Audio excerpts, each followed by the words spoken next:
This is Atomic Shinobi, and today I'm going to narrate third part of What If Kid Naruto Was an Evil Genius Shinobi. If you enjoy this video, please like, share, and subscribe to this channel. Now wasting no more time, let's start the story. Yura, the Yondaime Mizukage, approached his opponent and purposefully took slow steps to lengthen his suffering slightly. Your resistance has proven futile, Terumi scum. You are the last of your kind. With your death, Kirigakure no Sato will once again know peace. The purification is finally complete. The hard work and sacrifice of the good men and women of Kiri will be rewarded, and it begins with your demise, he uttered. He has short blonde hair, magenta eyes, and a long staff with 3 prongs that he carries as a weapon. In fact, he appears so young and short that one could mistake him for no older than 13 years old. The woman he was speaking with was possibly the most attractive person on the continent. She had long red hair that was tied in a top knot and arranged in a herringbone pattern. She had a fishnet under her dress and sheen guards on her legs in addition to her blue dress. She possesses the human equivalent of a goddess's body, with all the desirable curves that a man could ever want. Her lips are smooth and soft, and she has red lipstick on them. Her eyes are a vivid green color. She was bleeding excessively from a stab wound to her torso, which is not healthy in any way, but even in this near-death state, she still had a goddess-like appearance. She was lying on her back, unable to move a single part of her body. She was also having difficulty breathing because she had overexerted herself during the fight and was running low on stamina and chakra. Yura, you won't get away with this, the woman exclaimed, her tone and facial features belying her anger and menace. You are delusional, Terumi Mei. Your entire army has been decimated, and your top lieutenants are dead. That boy put up a much better fight than I anticipated, but he is also dead. Good riddance. He was a traitor to his own kind. To think he would side with you devils, what a waste of talent. Yura said when he finally got to his objective. Not that a demon like you deserves it, but fear not, you have earned my respect. I will make your death swift. Yura said in a somewhat, actually, quite clearly hypocritical manner, given that he was the jinchuriki of the 3 tails and could therefore wield the powers of an actual demon. I shall take the Hiramike back to where it rightfully belongs, right after I kill you. Chojuro, ow, all of you. I apologize so much. Mei closed her eyes and waited for the death blow, but it never came. She waited and waited until she could take no more of the suspense, and then she opened her eyes, shocked to see herself in the arms of a man she had never seen before, though she couldn't help but notice how much he resembled her former crush, the Yondaime Hokage. The young, attractive man remarked nonchalantly, I was starting to think you had fallen asleep, Terumi. Dono? Mei could not control the red that was spreading across her face as she dreamily stared at the boyishly attractive blonde teen. The man had blue eyes and spiky blonde hair. About 16 years old, he appeared youthful, and he was also quite tall and muscular for his age, much more so than the late Chojuro Mei thought, Chojuro, who was 16 as well. He was dressed in a red turtleneck cloak with a black DNA sequence on the front and back that stretched from top right to bottom left. Additionally, the kanji for blood was located in the middle of the cloak's back. He was dressed in white leg warmers, black ninja pants, and dark black sandals. A massive sword covered in white bandages lay on his back. A sealing formula was visible on the bandages, indicating that they were not just regular bandages but rather a component of a sealing jutsu. Who are you? Mei questioned, her tone simultaneously hopeful and wary. The young man identified himself as Swordsman Naruto, a member of the Bloodline organization and the Naruto Alliance. Mei inquired, the Bloodline? With curiosity. The Bloodline is an organization of S-rank ninja. Every member of the organization has a bloodline limit, and we were originally a mercenary organization, but now we are part of Onigakure no Sato. Think of us as founding clan members of Onigakure no Sato. Or if it makes things easier for you to understand, think of us as Onigakure no Sato's equivalent to Kiri's 7 ninja swordsman organization. The young man, who is now known as Swordman Naruto. Mei questioned inquisitively, I see, and what is this Naruto alliance you spoke of? The Naruto alliance is, well, an alliance of Naruto. That's all I can really say on the matter. You'll learn more about it in due time, once you've earned our trust, cryptically replied Naruto. Onigakure no Sato, Bloodline limit users as founding members? I suppose I don't have to ask you why you're here, do I? Obviously, you came here to recruit that demon woman for your village of demons. HN. At least you have the decency to acknowledge what you really are. Given the name of your village. Yura exploded in rage. With a tone of inquiry, Naruto remarked, "You know, a smart ninja would have attacked me while I was talking to her. You're a cage, you're supposed to be the smartest of Kiri's ninja force. If I had interrupted your conversation I wouldn't have learned about the demon haven that you have created now, would I?" replied Yura. "I guess you have a point. So, what are you going to do about it? Are you going to march your forces to Onigakure? You don't even know where it is, and even if you did, you just fought and won a war, man. Do you really intend to march your forces from one war and straight into another?" retorted Naruto. "I always intended to wipe out the entire demon population in the world. Naturally, I had to clean up my own house first before I began cleaning up the rest of the continent and the world." Yura was thinking. Naruto exclaimed, "I can see you really believe in this dream of yours. Unfortunately I can't allow you to hurt this woman any longer, she is now under the protecting of the bloodline." Instantly, a shadow clone appeared beside him, embracing Terumi Mei before making its way to a secure area. Yura questioned retortively, "Not going to run away?" Naruto stated matter of factly, "It's better to take you out right now, as I don't think you'll let us get away that easily." With a condescending tone, Yura said, "You overestimate yourself, boy." From behind the Yondaime Mizukage, Naruto questioned, "Do I?" The Mizukage's eyes widened in shock, realizing that he had not even seen his opponent's movements before he had already moved into his blind spot. "It's over," Naruto declared as he swung his sword downward. To his astonishment, however, an exact duplicate of himself and his sword blocked his path, and Yura promptly leapt away to safety.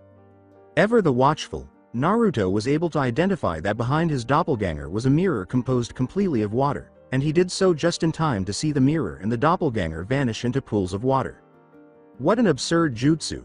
It's astounding to me that he possesses a jutsu that can make perfect duplicates of other people and their weapons. It's not even a shadow clone. It's just another version of myself, thought Naruto, who was equally intimidated and impressed by Yugura's skill with jutsu. Naruto expressed gratitude, saying, "That was an interesting jutsu. Color me impressed, very impressed. That sword, there's no blade at all, at least not a metal one.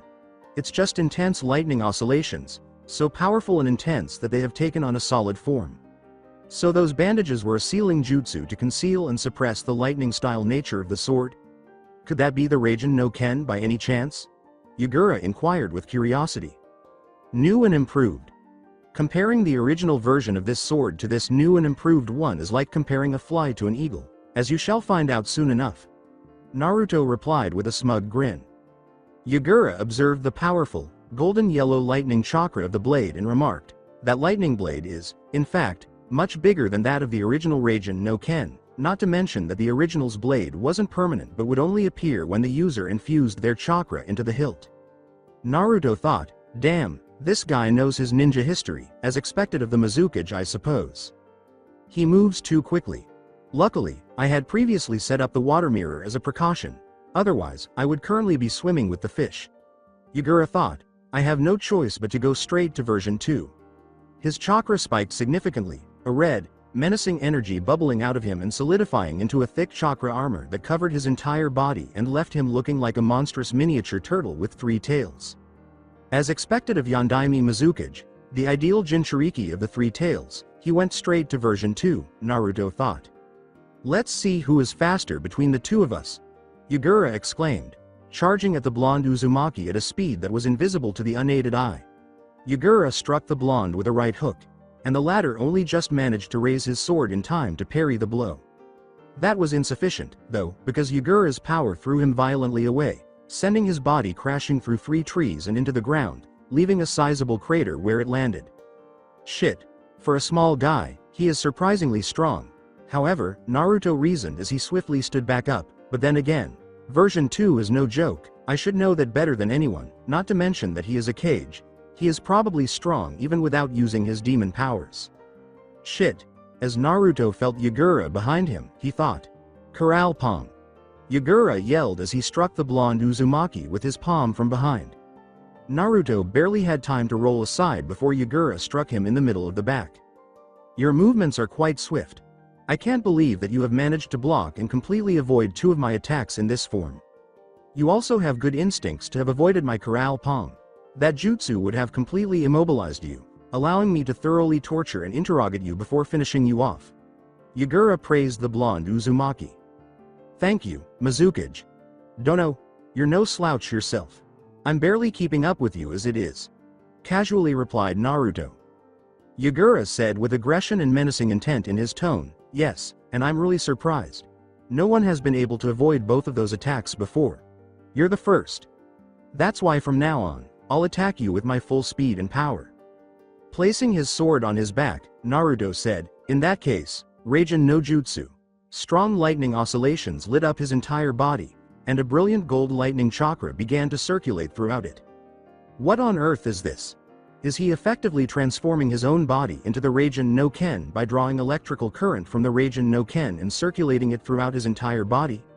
I haven't heard of the Nidaime Hokage using the sword in anything like this before.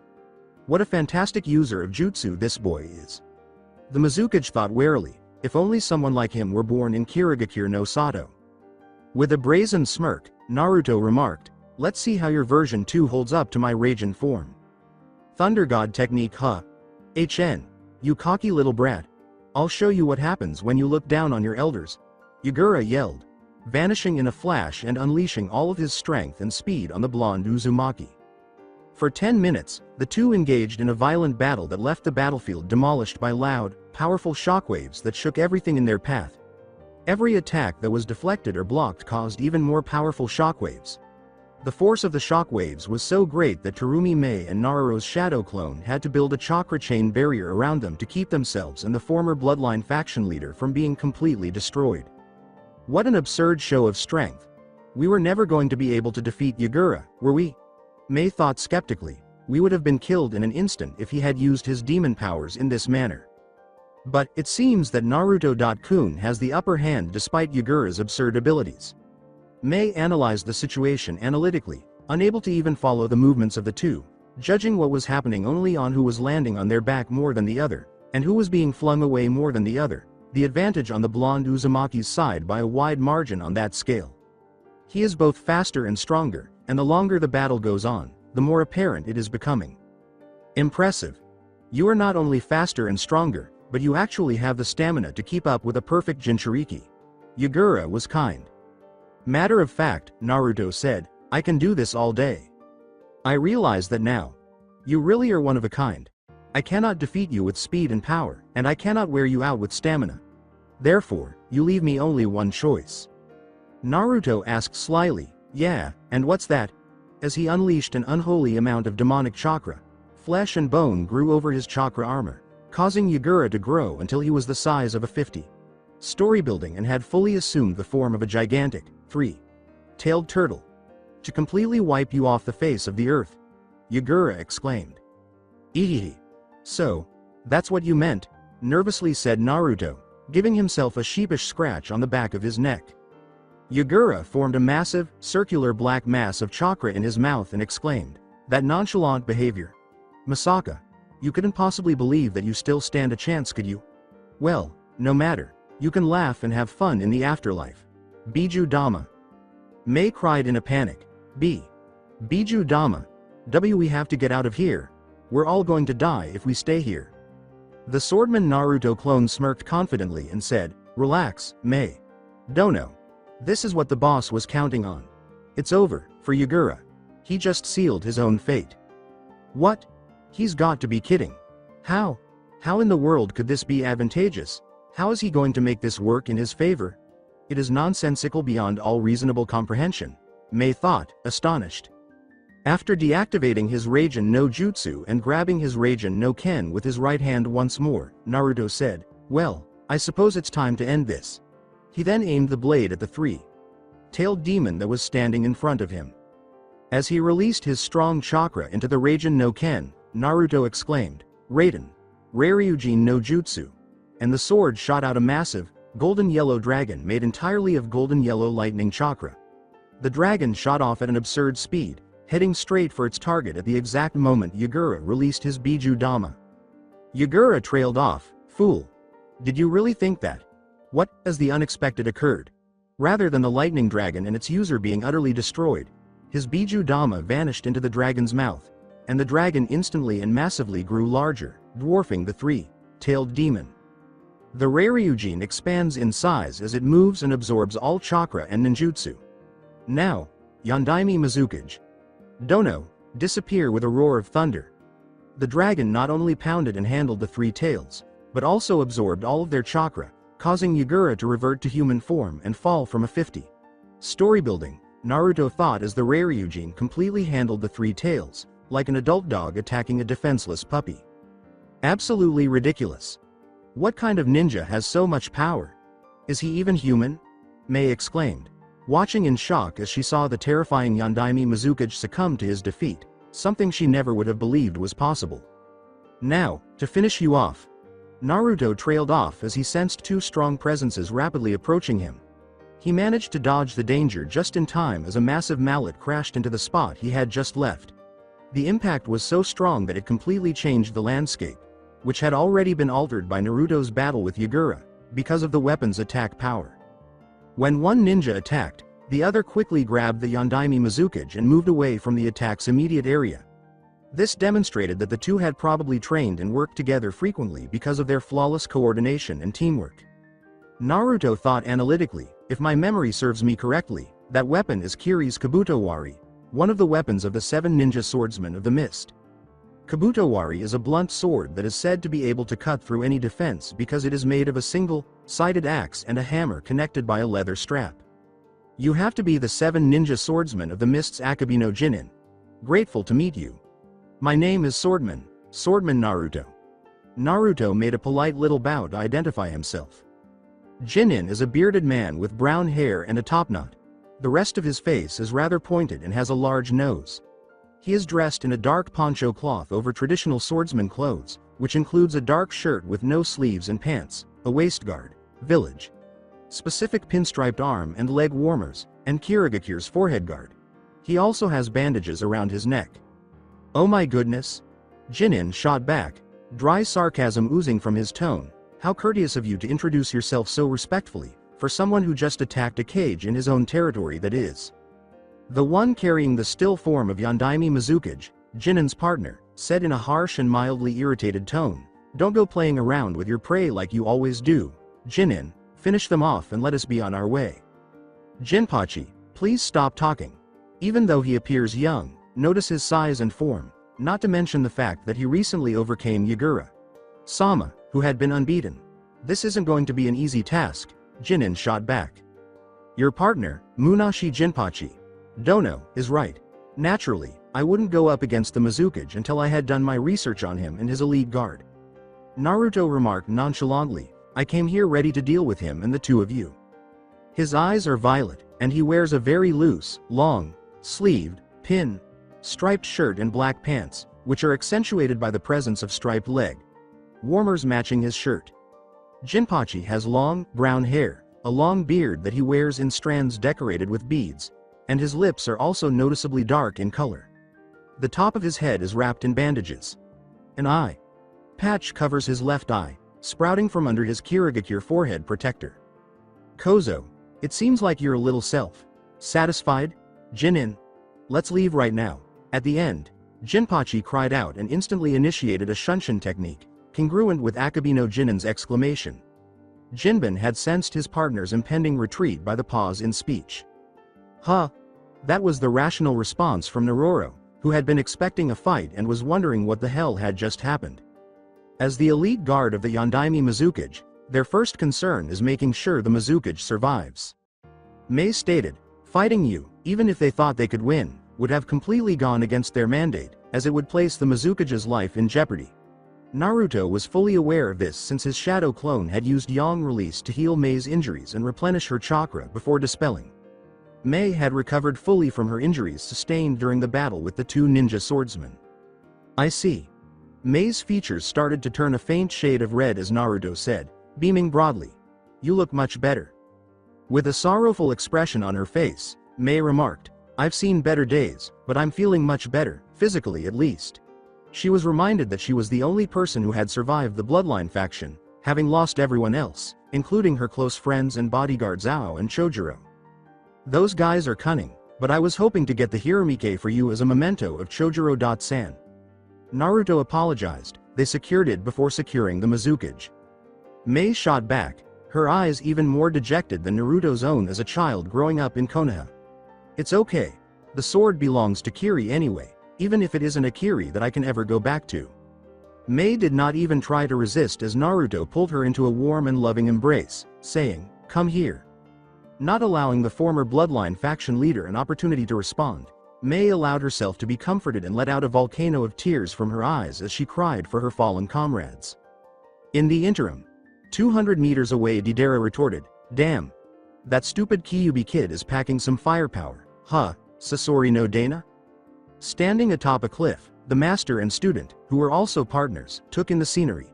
Actually, they had been observing the Three Tails jinchuriki for some time, which had led them, unintentionally, to Uzumaki Naruto, also known as the Kyuubi jinchuriki. Even though the battle had ended, they were still trying to decide how to handle the whole thing. Zetsu said as much, but that was 3.5 years ago. He's probably even stronger now, as he is still a developing child. That's what makes it even more terrifying, Sasori replied. With excitement, Deidara said, "So what should we do, HN? Should we capture him? If we make that decision, you're going to have to fight him on your own. I don't think I'm equipped to battle someone that fast, that strong, and that durable right now. I'd have to prepare specifically for him. You on the other hand should do just fine. Have a clay clone set up a landmine and attack him from the skies with your C2 dragon. That should do the trick," Sasori responded. "Even though I rely on and use his powers, I've done everything in my power to never use that disgusting rodent's fighting style, but it seems like I have no other option. The only way I'm going to be able to catch someone that quickly is if I learn how to practice using the iron sand the same way the Sandame Kazekage did," Sasori reasoned. Unbeknownst to the outside world, Sasori was the cause of the third Kazekage's disappearance, which precipitated the start of the Third Ninja War. Not only had he killed him, but he had gone to considerable measures to transform the Sandame into his ultimate military tool by incorporating him into his collection of puppets. This effectively transformed the Kazekage into a human puppet, granting him access to all of the Sandame Kazekage's powers. Sasori wanted to be as different from the Sandame Kazekage as possible, which was petty and silly considering he was already using the man's body, chakra, and powers, but he also carried a deep grudge against the man, so he refused to use any of the Kazekage's iron sand jutsu, instead choosing to craft his own. Of course Sasori had known how pointless and silly it was, and he actually detested that aspect of himself, going to considerable measures to purge such sentimental and immature ideas from his psyche. Nevertheless, he was powerless to change how much he detested the man, or to see past his hatred of him. Sasori thought of no worse punishment for the man's soul than to have him spend all of eternity as his puppet, which is the only reason he ever made him become a puppet in the first place. With a brazen smirk, Deidara questioned, "Is that you acknowledging that my art is better than yours, HN? Now you're pushing it, Deidara," an irate Sasori exclaimed, setting off a furious fit of laughter from the blonde teen at his senpai.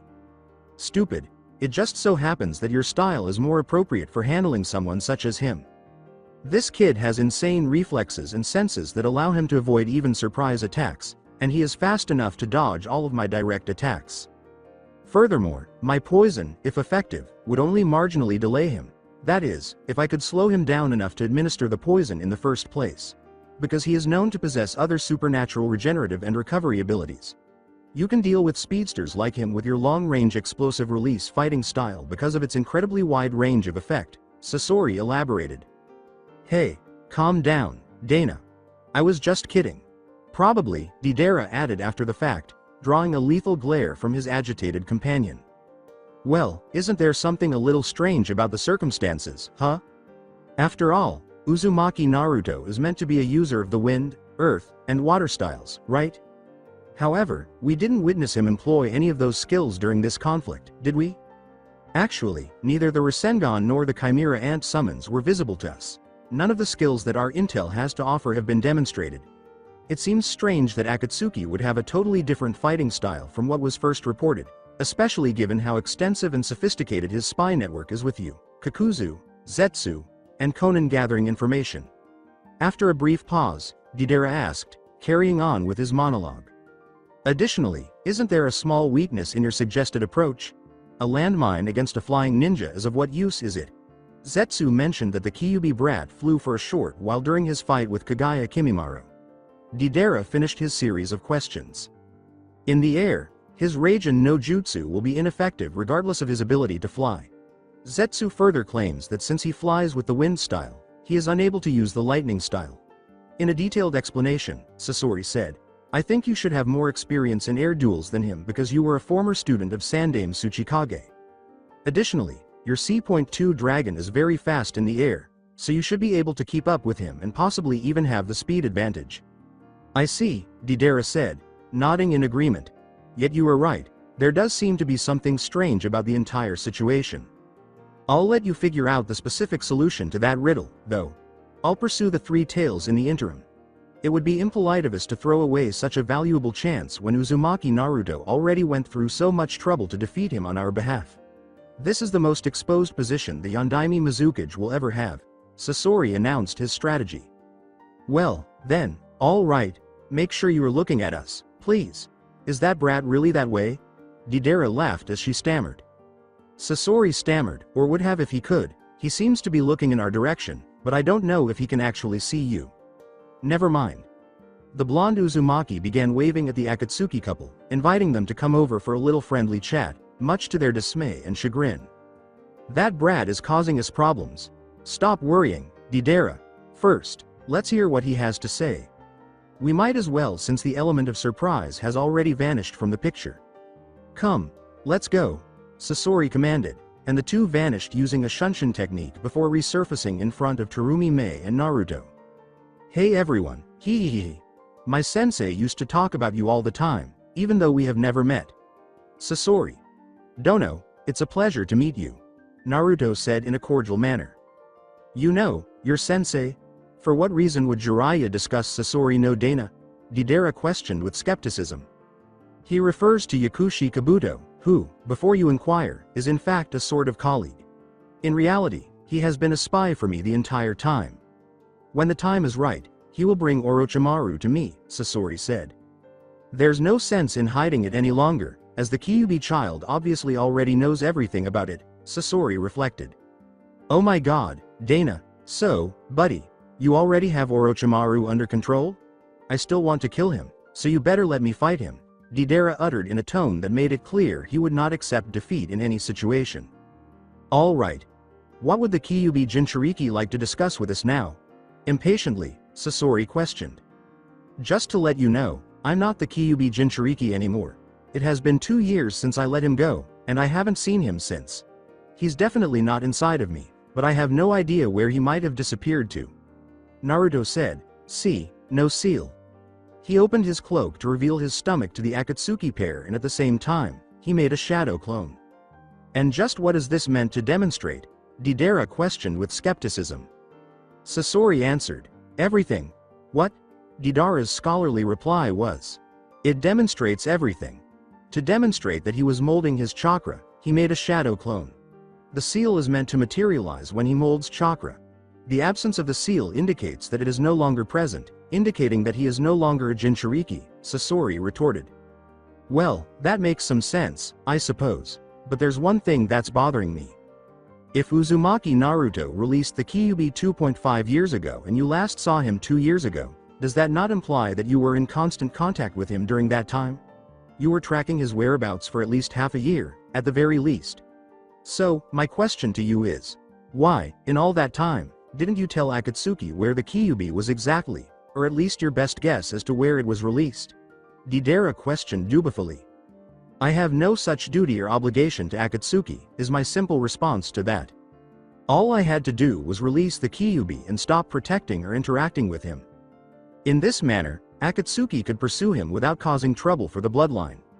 Since war hinders the accomplishment of the goals of either organization, this arrangement benefits both parties. Yes, I did communicate with the Kyuubi for 6 months during his honorary stay in Onigakure. However, he left after that, and we have cut off all ties to him as per our agreement."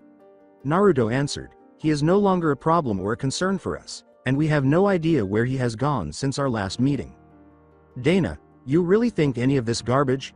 Curious, Deidara asked. "He is being truthful, but he is withholding something from us. He is not, however, bound by any contract or duty to divulge any information that he is not required to, as he has already hinted. Given that the Kyuubi's last known location appears to have been Onigakure no Sato, Sasori retorted, after all, they are called hidden villages for a reason, so he is in fact obligated not to disclose the last known location. But doesn't it seem like this is all a part of a larger plan? Deidara posed a retort. It does, and most likely is. But since he has fulfilled his contract in a manner that any ninja of his caliber would, there is nothing we can do about it unless we want to defy a clear command and drag the company into an expensive and pointless war.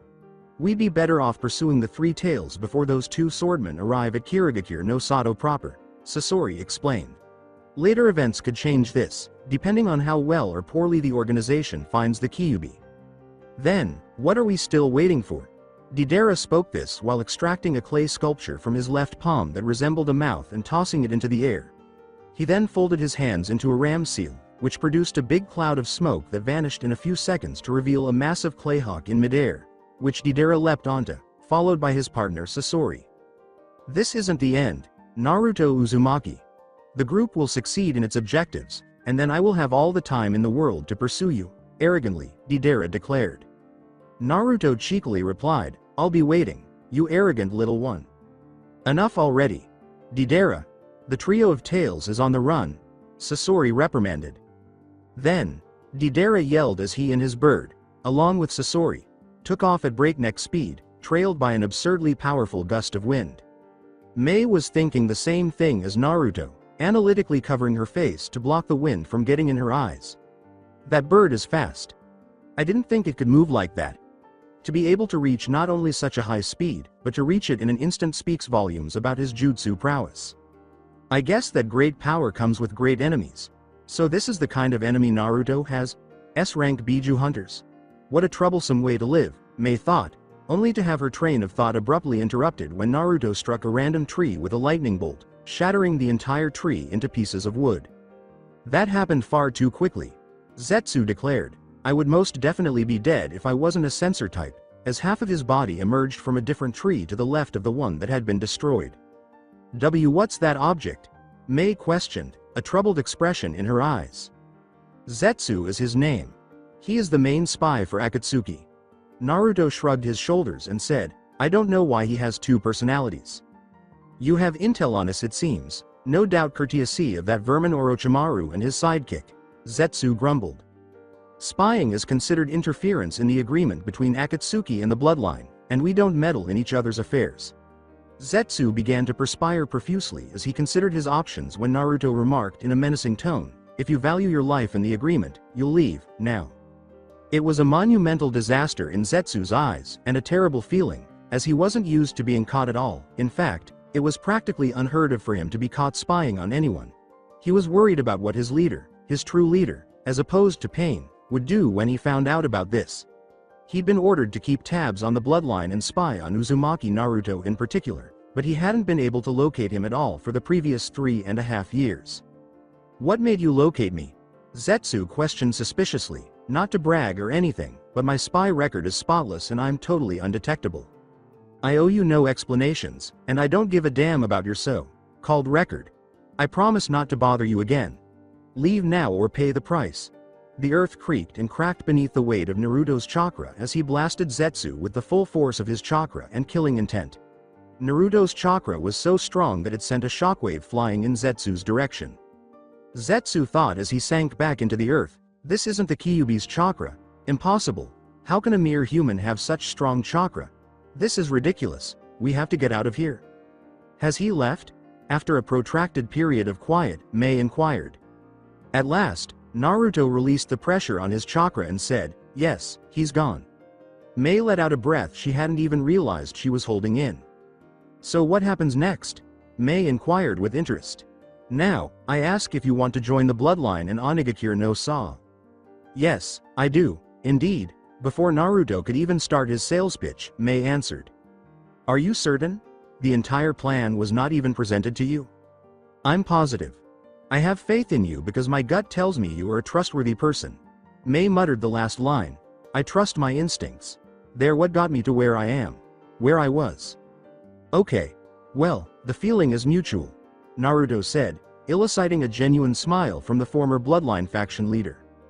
To answer your question, now, we go home, Naruto said as he went through the hand sequence for the summoning technique, a puff of smoke appearing next to him before disappearing to reveal another Naruto.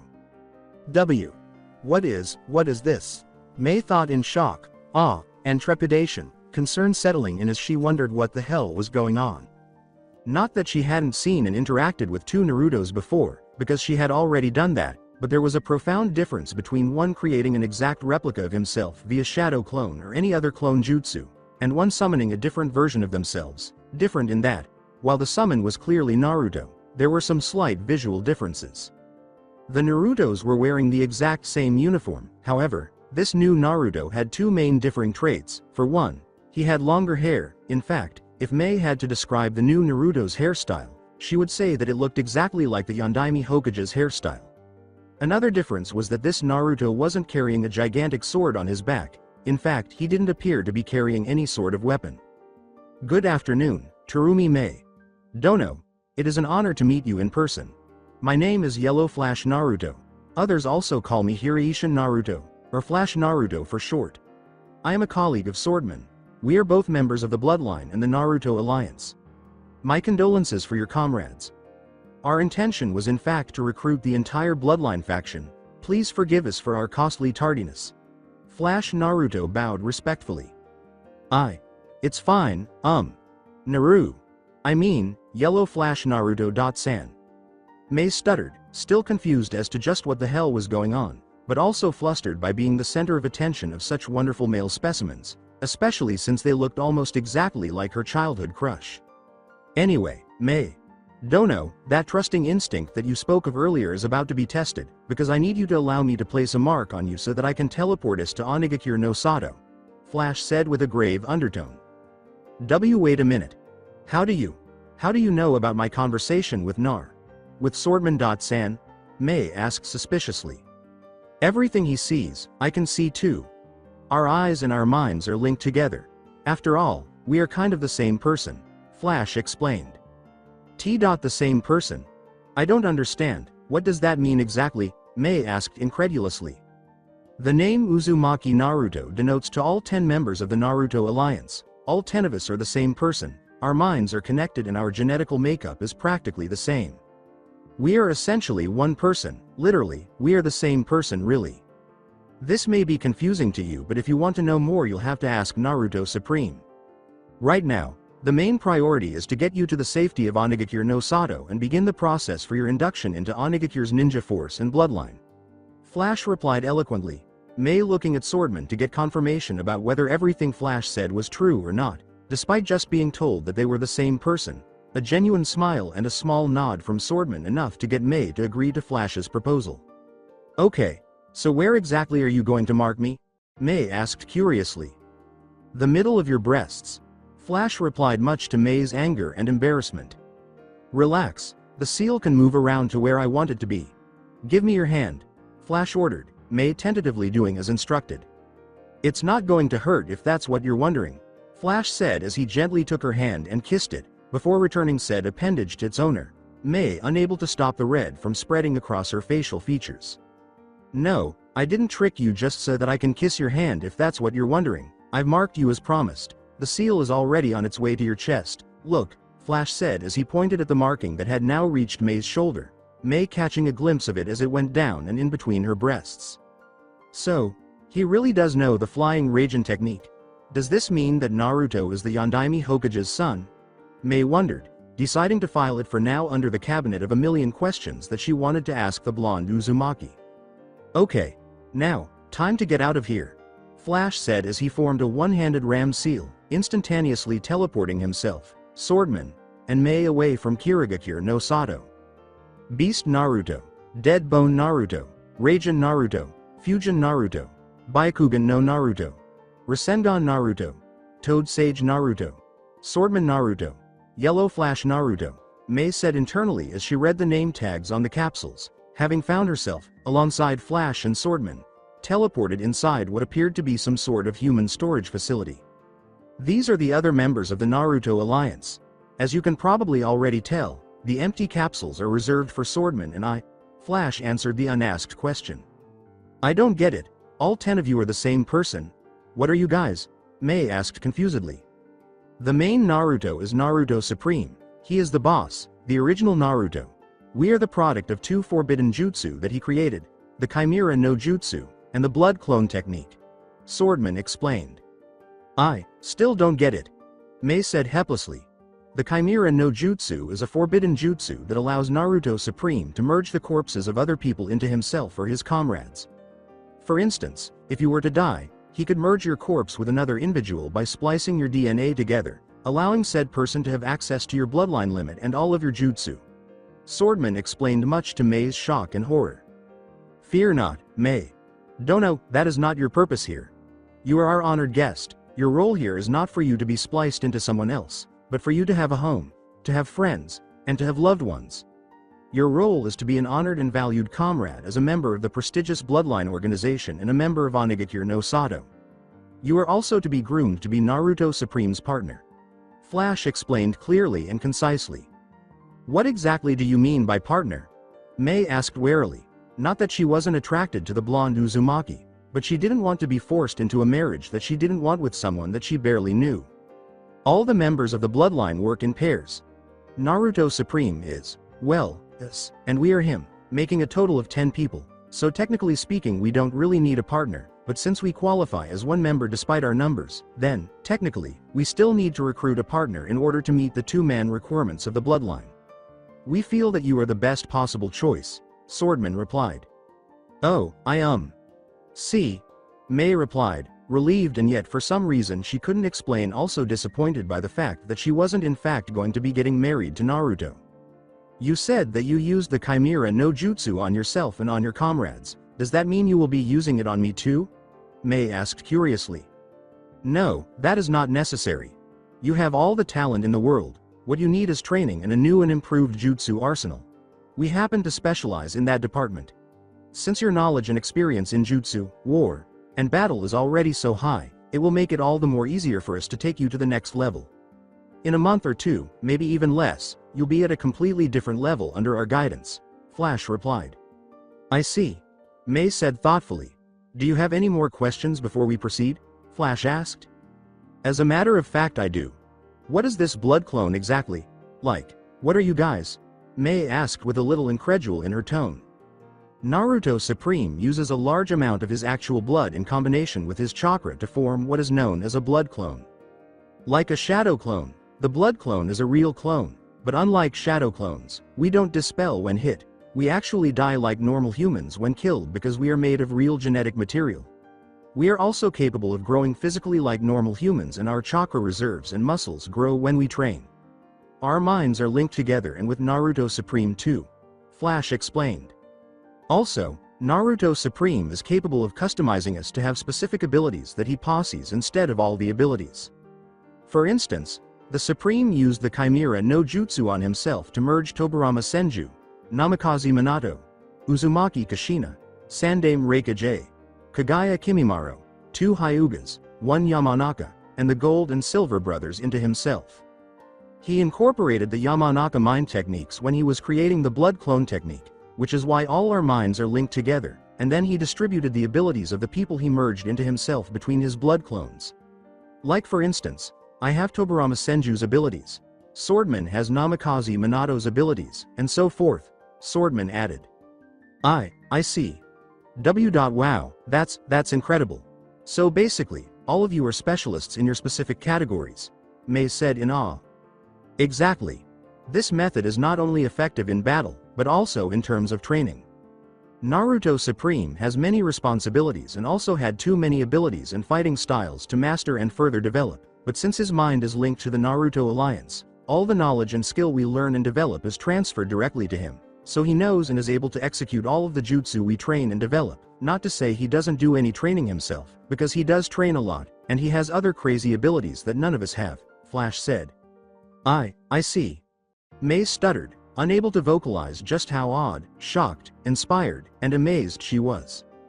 In any case, we spent a lot of the time sleeping in these capsules, but we do have 6 hours per day minimum of training, and we patrol Onigakure no Sato at night from after 10 in the evening until 6 a.m. when everyone else is sleeping.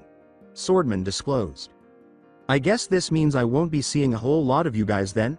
Mei said sadly.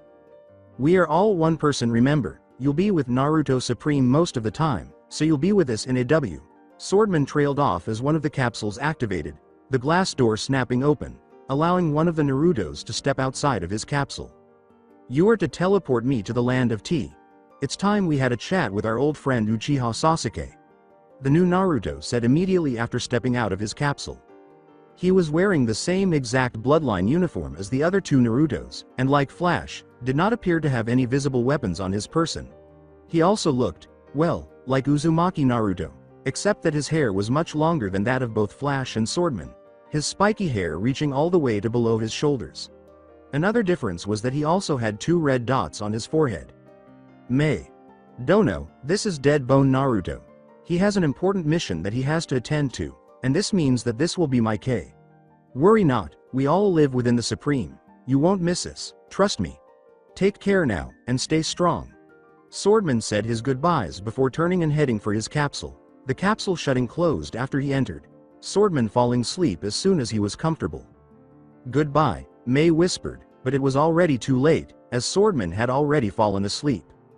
The Supreme must have a way of remotely shutting them down, no one can fall asleep that quickly, Mei thought. Okay, here's what is going to happen. Mei. Dono, I will first teleport you to the Supreme, and then I will take care of Dead Bone, alright? Flash said. Right. Mei said with determination, steeling her nerves for her first encounter with the Supreme, honestly feeling intimidated by the very idea of meeting the Supreme, even though she had been told multiple times that the Naruto alliance itself was one person with the Supreme, therefore meaning that she had met him already in a way, or in fact literally. Naruto trailed off, quite an impressive display of skills I must say, old friend, as he leapt away from a sword strike that was delivered with an absurd amount of speed, skill, technique, and finesse. A strike that could have killed 99% of all Jonin worldwide before they had a chance to even realize what had happened. The 16-year-old male who carried out the attack, or more accurately, the teenager, was a very attractive man with dark eyes, smooth, slightly pale skin, and slightly long black hair. His body was an athlete's, designed for quickness, dexterity, and agility. He wore black ninja sandals with white tape around the ankles and a dark blue kimono with a black waist sash. His kimono featured the Uchiha clan emblem at the back, and his ninja sandals were likewise dark blue in color. The scabbard for his sword rested on the left side of his waist.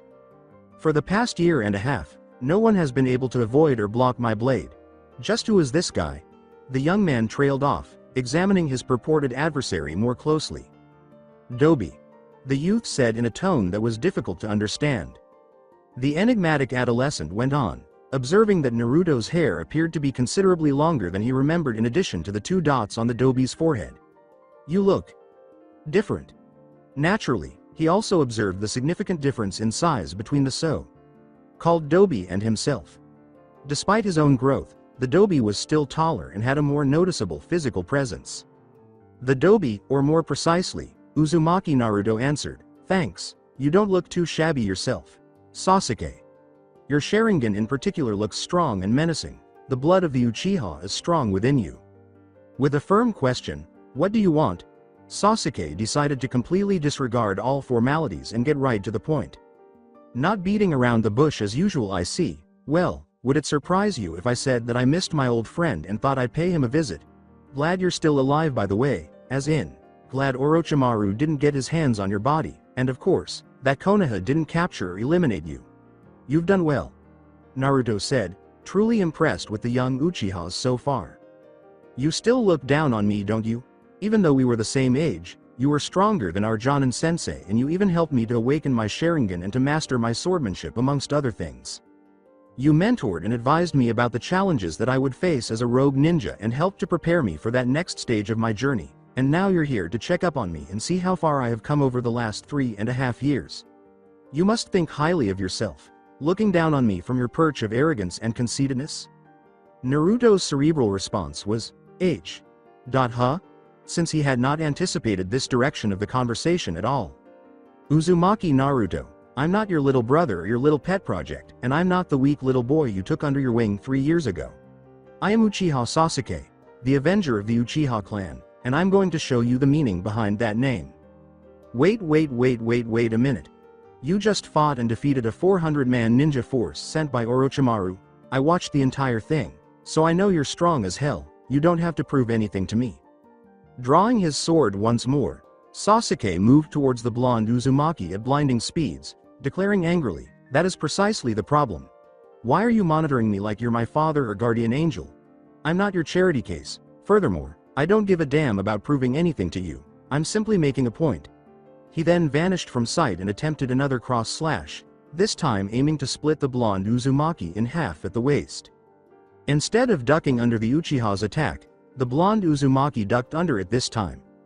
A massive bone the same length and shape as his arm shot out of his right palm. The blonde Uzumaki grabbed the bone before it hit the grass and used it to deflect the attack, leaving his former teammate stunned, not just because the Dobi was quick to react to his attack, but also because he had just successfully used a freaking bone from his arm to deflect his sword. You look surprised, Sasuke. Based on your recent battle, it appears as though you pride yourself with the ability to instantly kill your opponents by blitzing them with the speed of your shunshin, your foot speed, and your striking speed. Furthermore, you attack in a straight line because you know that your Sharingan will help you to navigate any obstacle that is placed in your path. It's not a bad idea to fight like that in all honesty given your special talents. However, you're not the only special talent in the ninja world. Against the truly elite ninja out there, that won't be enough to finish off your. Stop lecturing me, Sasuke yelled, shoving the blonde Uzumaki aside with his sword at an awkward angle and attempting a back kick to the solar plexus. However, Naruto moved quickly to dodge the threat once more. You're not my teacher, you're not my father, you're not my friend, you're nothing. I don't need you doting over me, Sasuke screamed. That's what you think. Sasuke, I don't care about any of that stuff. Uchiha Itachi, Orochimaru and Konoha are my enemies, as they are to you. That is the only thing that connects us. I'm helping you because helping you is the same as helping me. Basically, I'm helping you to help me, replied Naruto. At the end, as seal markings began to spread all over his body, indicating that he had just activated the level 1 cursed seal mode, Sasuke exclaimed, "So I'm your puppet? Your little pawn on a shogi board? That is exactly what pisses me off about you. My biggest advantages are my speed, reflexes, agility, and Sharingan, but he's managed to counter all of those. I don't know how he could be able to predict the future, but it seems like he has a Sharingan-like ability. Of course, I could just be dreaming. In addition, I can confirm that he instantly replaced the entire bone structure of his right arm by using the same arm to swing the bone sword he had made. The problem is that I have no idea what kind of Kinjutsu or bloodline limit he has acquired." As he holstered his sword, Sasuke thought, "I have to go for an instant killing move. I can't afford to hold back with him."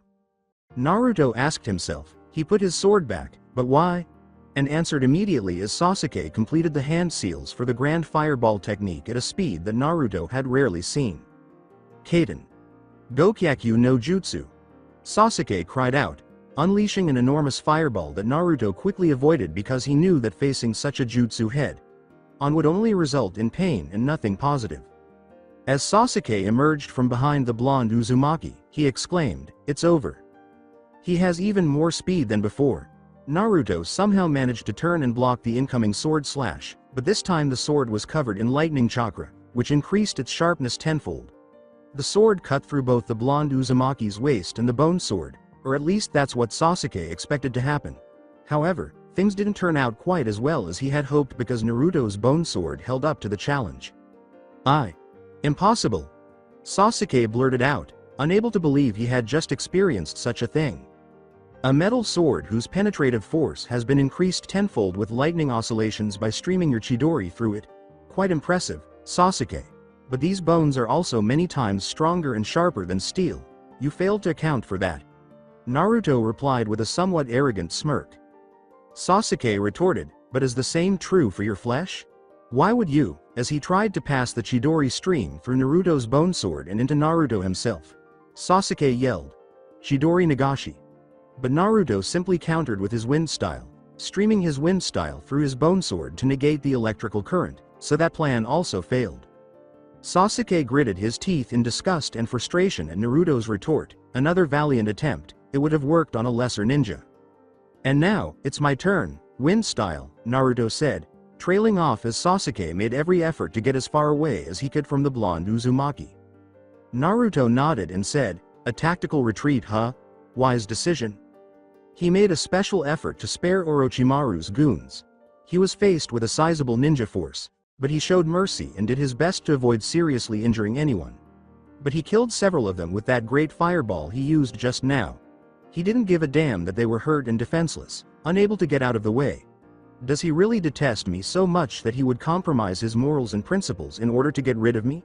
Naruto thought to himself. Oh no. It's just my misfortune that he is drawn to the one thing that makes me vulnerable, Sasuke thought warily. You know, Sasuke, I actually came here bearing a gift for you. Despite how disappointed I am at this unwelcoming of a reception you have given me, I still at the very least want to give you your gift before I leave. I promise I won't bother you again. As Sasuke's body underwent the full cursed seal transformation, with his skin darting into a dark shade of brownish gray and his eyes sclera turning pitch black, he said, because I'll make sure you don't. A demon-like appearance spread across his back as claws grew out of his skin. You're really going to go all out on me, aren't you? Don't you even want to know about the gift I brought for you? It is something that will help you take care of your enemies and also to find allies you know. Naruto said in a calm voice. I'm not interested in your help, Dobi. I don't care if your father was the Yondaime Hokage, and I sure as hell don't care about the legacy of a lowly clan like your Uzumaki clan. All jutsu and all bloodlines are meaningless before the might of the Uchiha, Sasuke said as he rose into the sky. Kaden. Gokyaku no Jutsu. Sasuke cried out as he unleashed yet another powerful fireball technique, but this time it was directed straight upward, seemingly at no one in particular rather than Naruto. He isn't even looking at me. Why is he throwing jutsu high into the air? Is he getting ready for a jutsu move? What happens, then, when intense heat is combined with the... It's not possible. Could he be attempting to... that makes perfect sense. Naruto used an analytical mind. Sasuke. There are spies everywhere monitoring yours and my movements. Whatever jutsu you're preparing, you should save it for your real enemies. Don't waste it here. A true ninja never reveals his secrets lest they be used against him, Naruto yelled. I told you to stop lecturing me. Kaden. Gokyaku no Jutsu. Sasuke yelled once more, utterly ignoring the blonde Uzumaki's words as he sent another massive fireball soaring into the sky. The moron is not even observing his environment. He's absolutely nuts to have underestimated his opponent in that way. With a playful twinkle in his eyes, Naruto thought, I guess I'll give him a little wake-up call. Kaden. Gokyaku no Jutsu. Sasuke yelled once more, sending another ball of fire hurtling through the air. Tessen Renden. Naruto exclaimed as he pointed all 10 of his fingers in Sasuke's direction.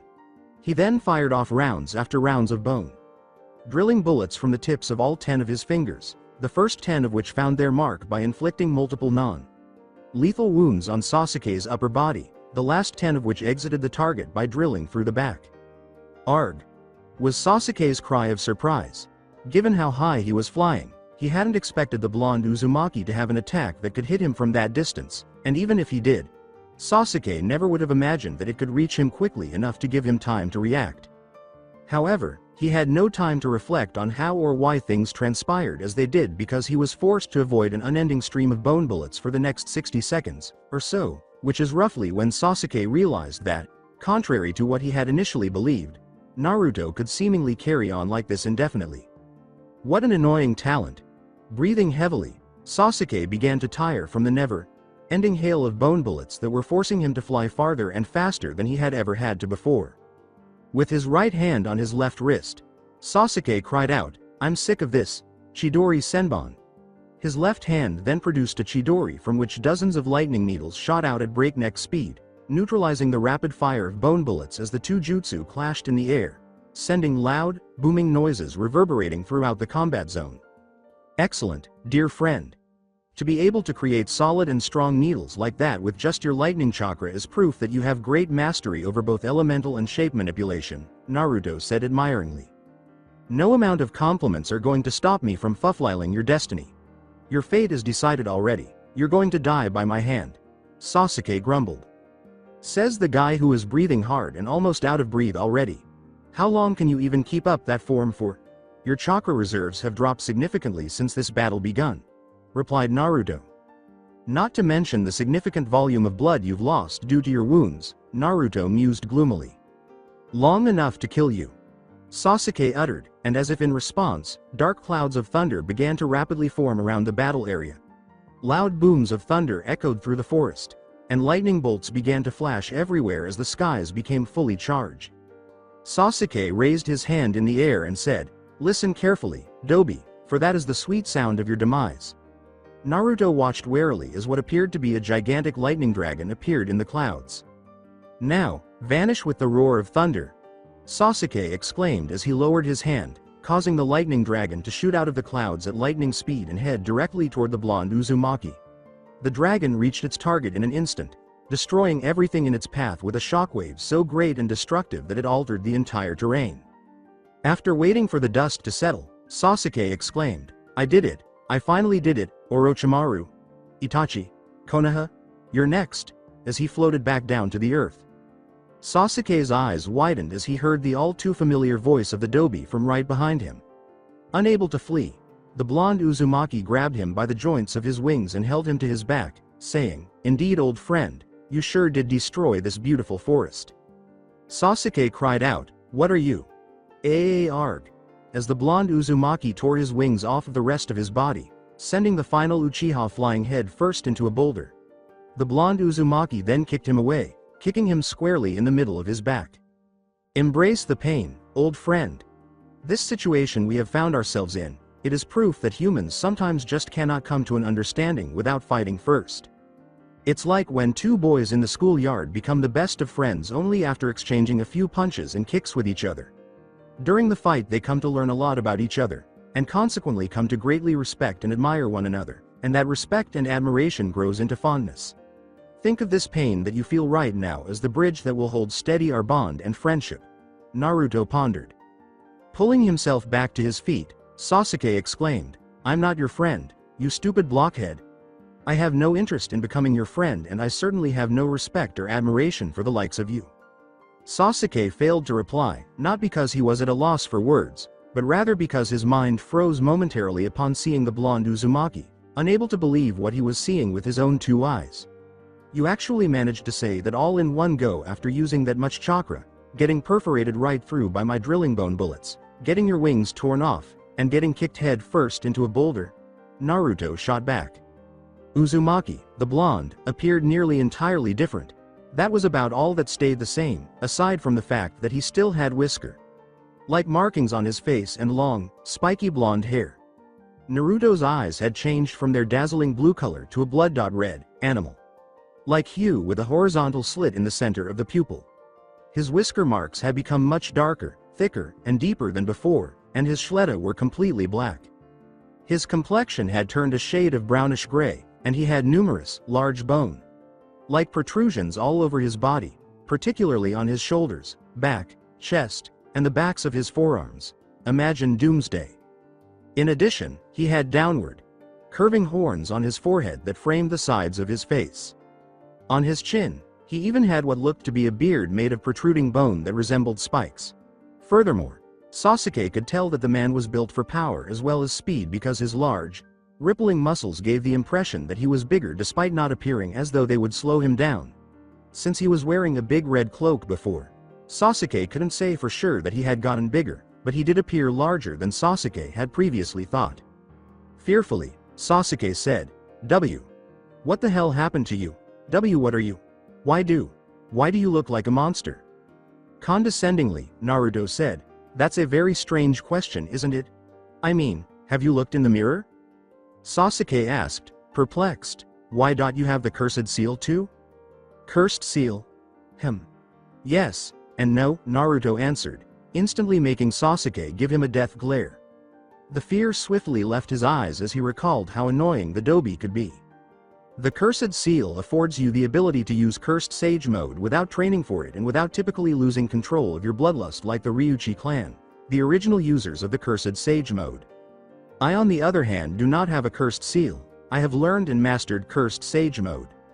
Well, actually, unlike other sage modes, there is a genetic requirement to be able to use this form of sage mode, So I used the genetic material of the person whose DNA was used to create the cursed seal to spawn a genetic clone of him, and then fused that clone into myself, thereby granting me the ability to naturally harness and use cursed sage mode.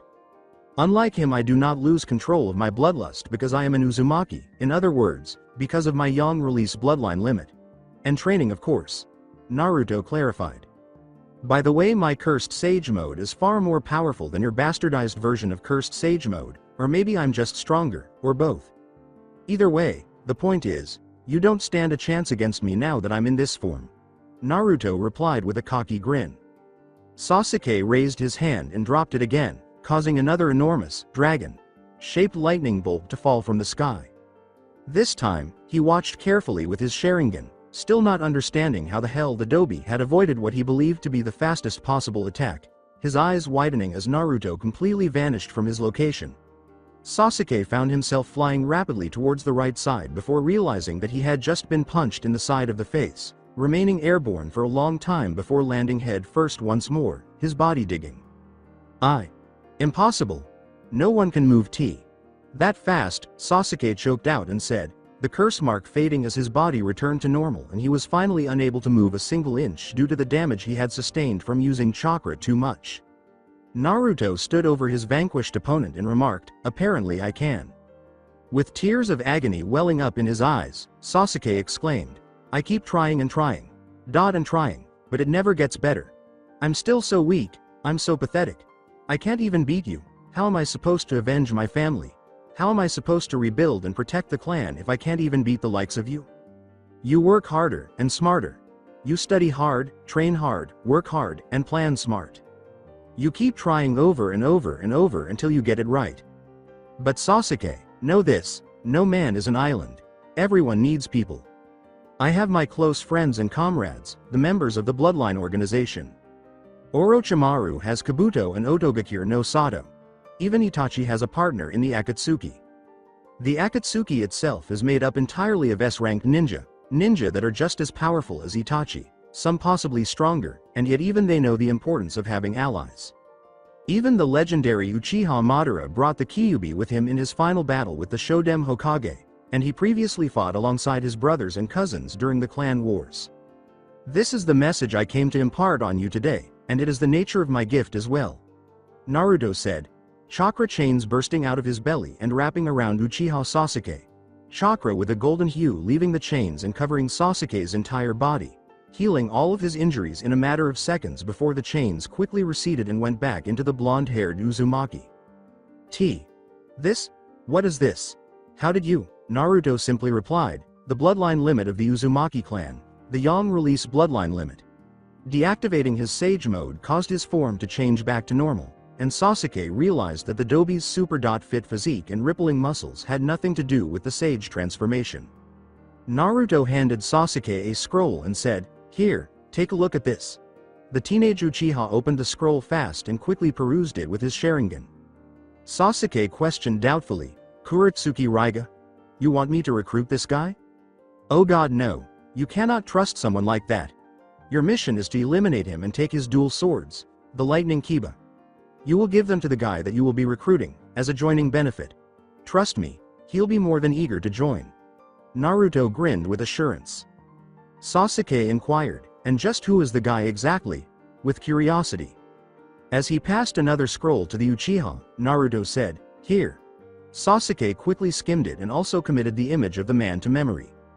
Sasuke remarked, somewhat inquisitively, the second coming of the demon, Hizuka Suigetsu. That brings back memories. If he's anything like Zabuza, then he should be very useful, plus he has quite an interesting bloodline limit, though it says here that he has been captured by Orochimaru. I doubt Orochimaru will just let me take him away from him. Sasuke wondered what Dobi was thinking. It means you have to kill Orochimaru in order to recruit him, of course. So after you kill Raiga and retrieve the Kibas, you're going to have to kill Orochimaru. Think of it as training and gaining the experience needed to kill Itachi. Sort of like working your way up to Itachi. Sagely replied Naruto. Sasuke said, his expression thoughtful, I see. Maybe the Dobi had the right idea after all.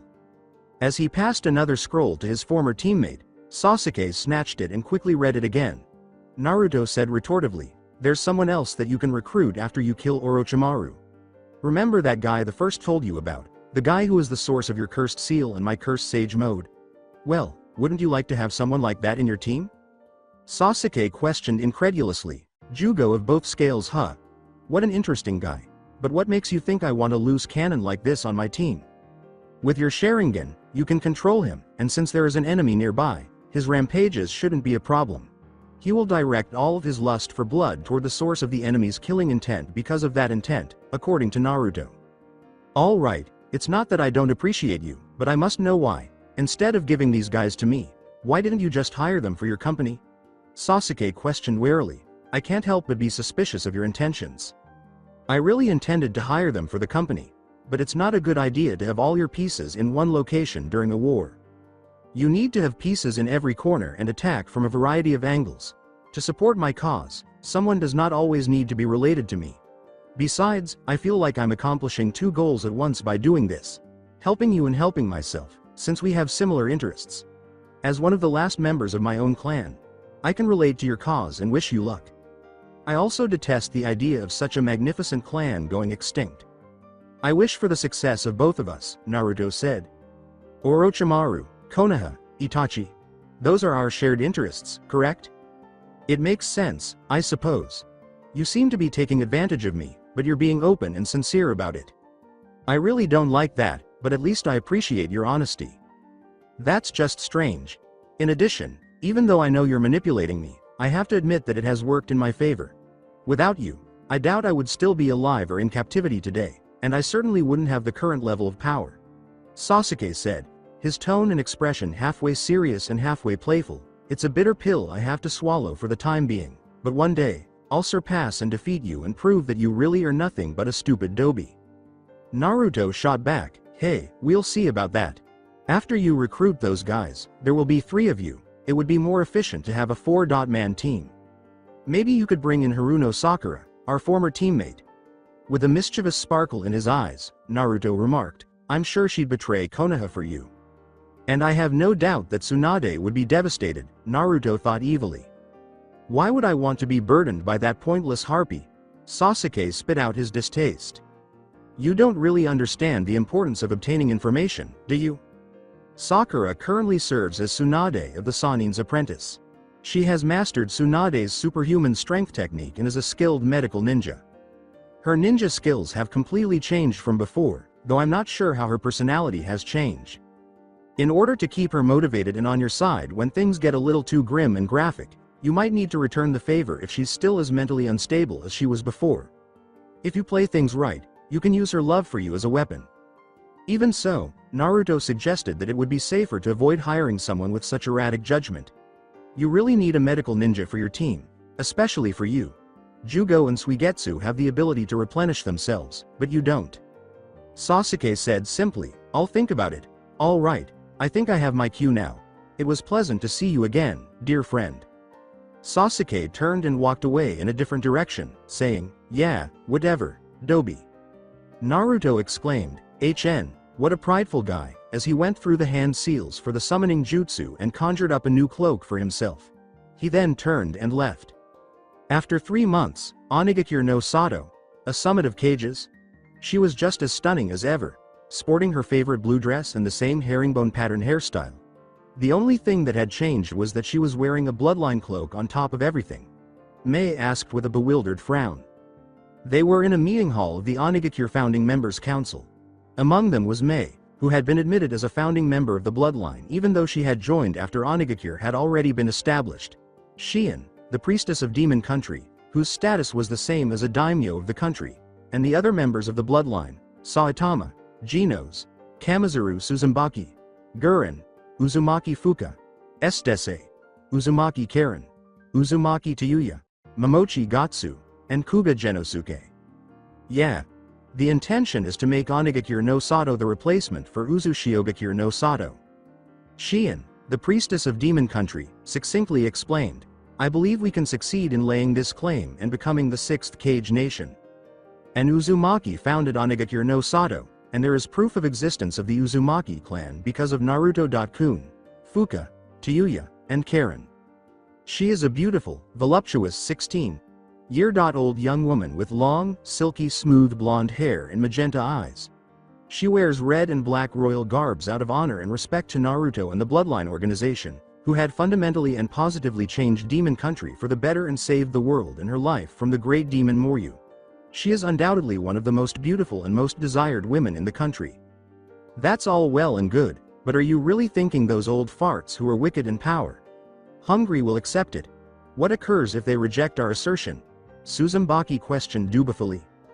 They really have no choice but to accept our claim because it is well founded.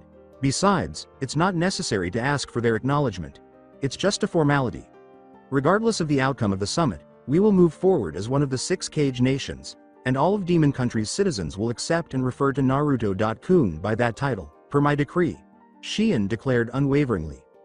I understand, Naruto. Sama. Do you agree with this? Uzumaki inquired with curiosity. I am, of course. Shion. Sama is my beloved wife after all, and we are of one mind and spirit, Naruto remarked in a lighthearted and carefree manner, sheepishly scratching the back of his head. Tayuya furiously thought, almost exactly the same thoughts as Karen, Shay. That bitch. You practically had no choice but to marry her. She forced herself on you. Why you gotta look so happy about it, Naruto? Sama, you piece of shit. You should be married to me, not her, Kuso. Yes, well, you're going to be one with a lot of women it seems. It's customary for a clan head to marry at least 5 women when the clan is at the brink of extinction. Mei responded with tact. Nice one. Mei. Teme. Tayuya pondered happily. That's true, but I get to decide who gets to be the first wife. Without my final approval, the marriage cannot proceed. Shion responded with a somewhat forced smile. But you only get 1 strike, you cannot deny 2 women consecutively, Fuka responded. N. Nice one, Fuka ne. Chan. Karen cried out in her head. Indeed, but that is neither here nor there. I'm not obligated to approve anything until Naruto.koi and I have sired an heir. Shion replied dismissively. This time, Gurren responded, and you only have 3 years in which to sire one, failing of which your right of approval will be waived indefinitely. Oh Kami. Sama, seriously? Are we going to go through this every single time? We get it, you all want to ride Naruto. Sama's bow staff. Get a room and have a reverse gangbang orgy already. For now, can we at least stay on topic? When is the Cage Summit? How many bodyguards are you allowed to take? Who exactly are you taking? Those are the more pressing issues. Gatsu sighed. In the letter I wrote to the 5 Cage, I told them that I would be bringing a total of 3 bodyguards. In other words, I will be traveling in a 4-man squad. Mei. Chan is my working partner, so obviously she is coming with, leaving only 2 slots available. The Bloodline is thankfully already organized in 2-men cells, so it will be easy to pick a group of 2. As our claim relies on proving the existence of the Uzumaki clan, then it means the team I choose has to have at least 1 Uzumaki in it. That means I can take either Karen and Tayuya's team, or Estese and Fuka's team, stated. Mei said, I think we should take Fuka and Estese. Nani? What kind of stupid logic is that, you idiot? Karen and I are obviously more suited. 2 Uzumaki are better than 1, or 3 are better than 2 when you count Naruto. Sama himself, obviously. Tayuya grumbled. I get that, and you're not wrong. However, the 2 of you are young. If we take you 2, then our claim will not be taken seriously. Out of the 4 of us, 3 of you will be teenagers, 16 years olds. Now, I know that you guys are much more than teenagers, but the 5 Cage don't. All they will see are 3 little kids. It's bad enough that they will see Naruto Sama like that, but if he brings 2 other teenagers along, it will look like the only people he could convince to stand behind him are other kids of his age. However, with Fuka, Estese, and I accompanying him, his claim gains that much more credibility, in the eyes of the 5 Cage at least. Mei clarified. Saitama and Genos had to work very hard not to laugh when Gatsu said, she forgot to mention that you loudmouth harpies don't have a single bone of diplomacy in you. Tayuya yelled, shut the fuck up, you muscle-bound fruitcake. Who the fuck do you think you're talking to, huh? Karen immediately responded with a barrage of expletives, essentially confirming Gatsu's assertion. Kuso. Why had every single Uzumaki have to be such stunning women? Now, Naruto.kun and these bitches are going to take a 7-day return trip. It's really annoying how envious I am. Shion thought vehemently. Okay. That's enough you two, Shion angrily exclaimed. Tayuya and Karen both hesitated to curse at the priestess, realizing that would be going too far. For once, they were able to control their emotions. There is a question of equal importance that remains unanswered. Naruto. Which you will you be taking to the summit? Will you take the original you or one of members of the Naruto alliance? Shion was curious. I wanted to use the Red Beast, but I suspect Akatsuki will be monitoring the summit. If we end up in a skirmish and I have to use Red Beast's powers, then Akatsuki will think that I am still the Kyuubi Jinchuriki. Naruto continued with an expression of concern. Saitama said, then use the Violet Beast instead. Rasengan Naruto. Honestly, it doesn't matter who you bring, since all of them have the ability to summon the others if it becomes necessary. However, if I had to choose, I would choose Hiraishin. He is by far the most versatile as he can adapt to any situation, Mei said. Your leadership skills and strategic aptitude rears its head again.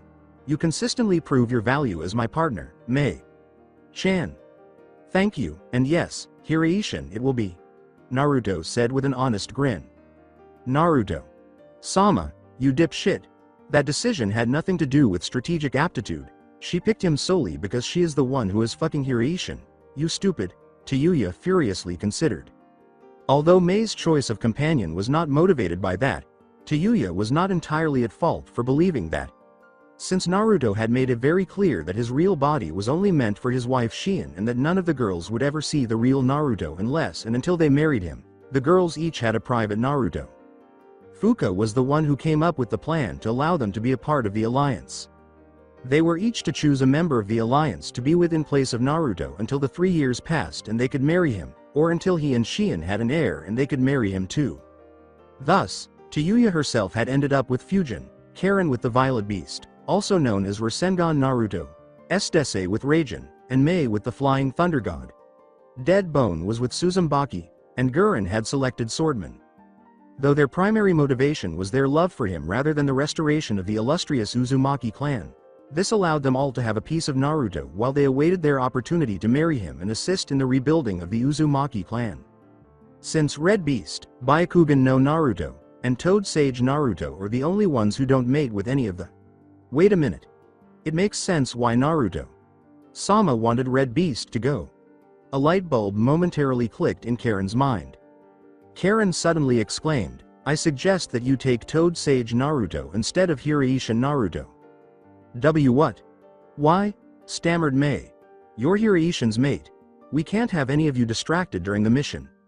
Toad Sage Naruto has no mate, he is single and unavailable, and unlike Red Beast, he poses no conflict of interest with Akatsuki.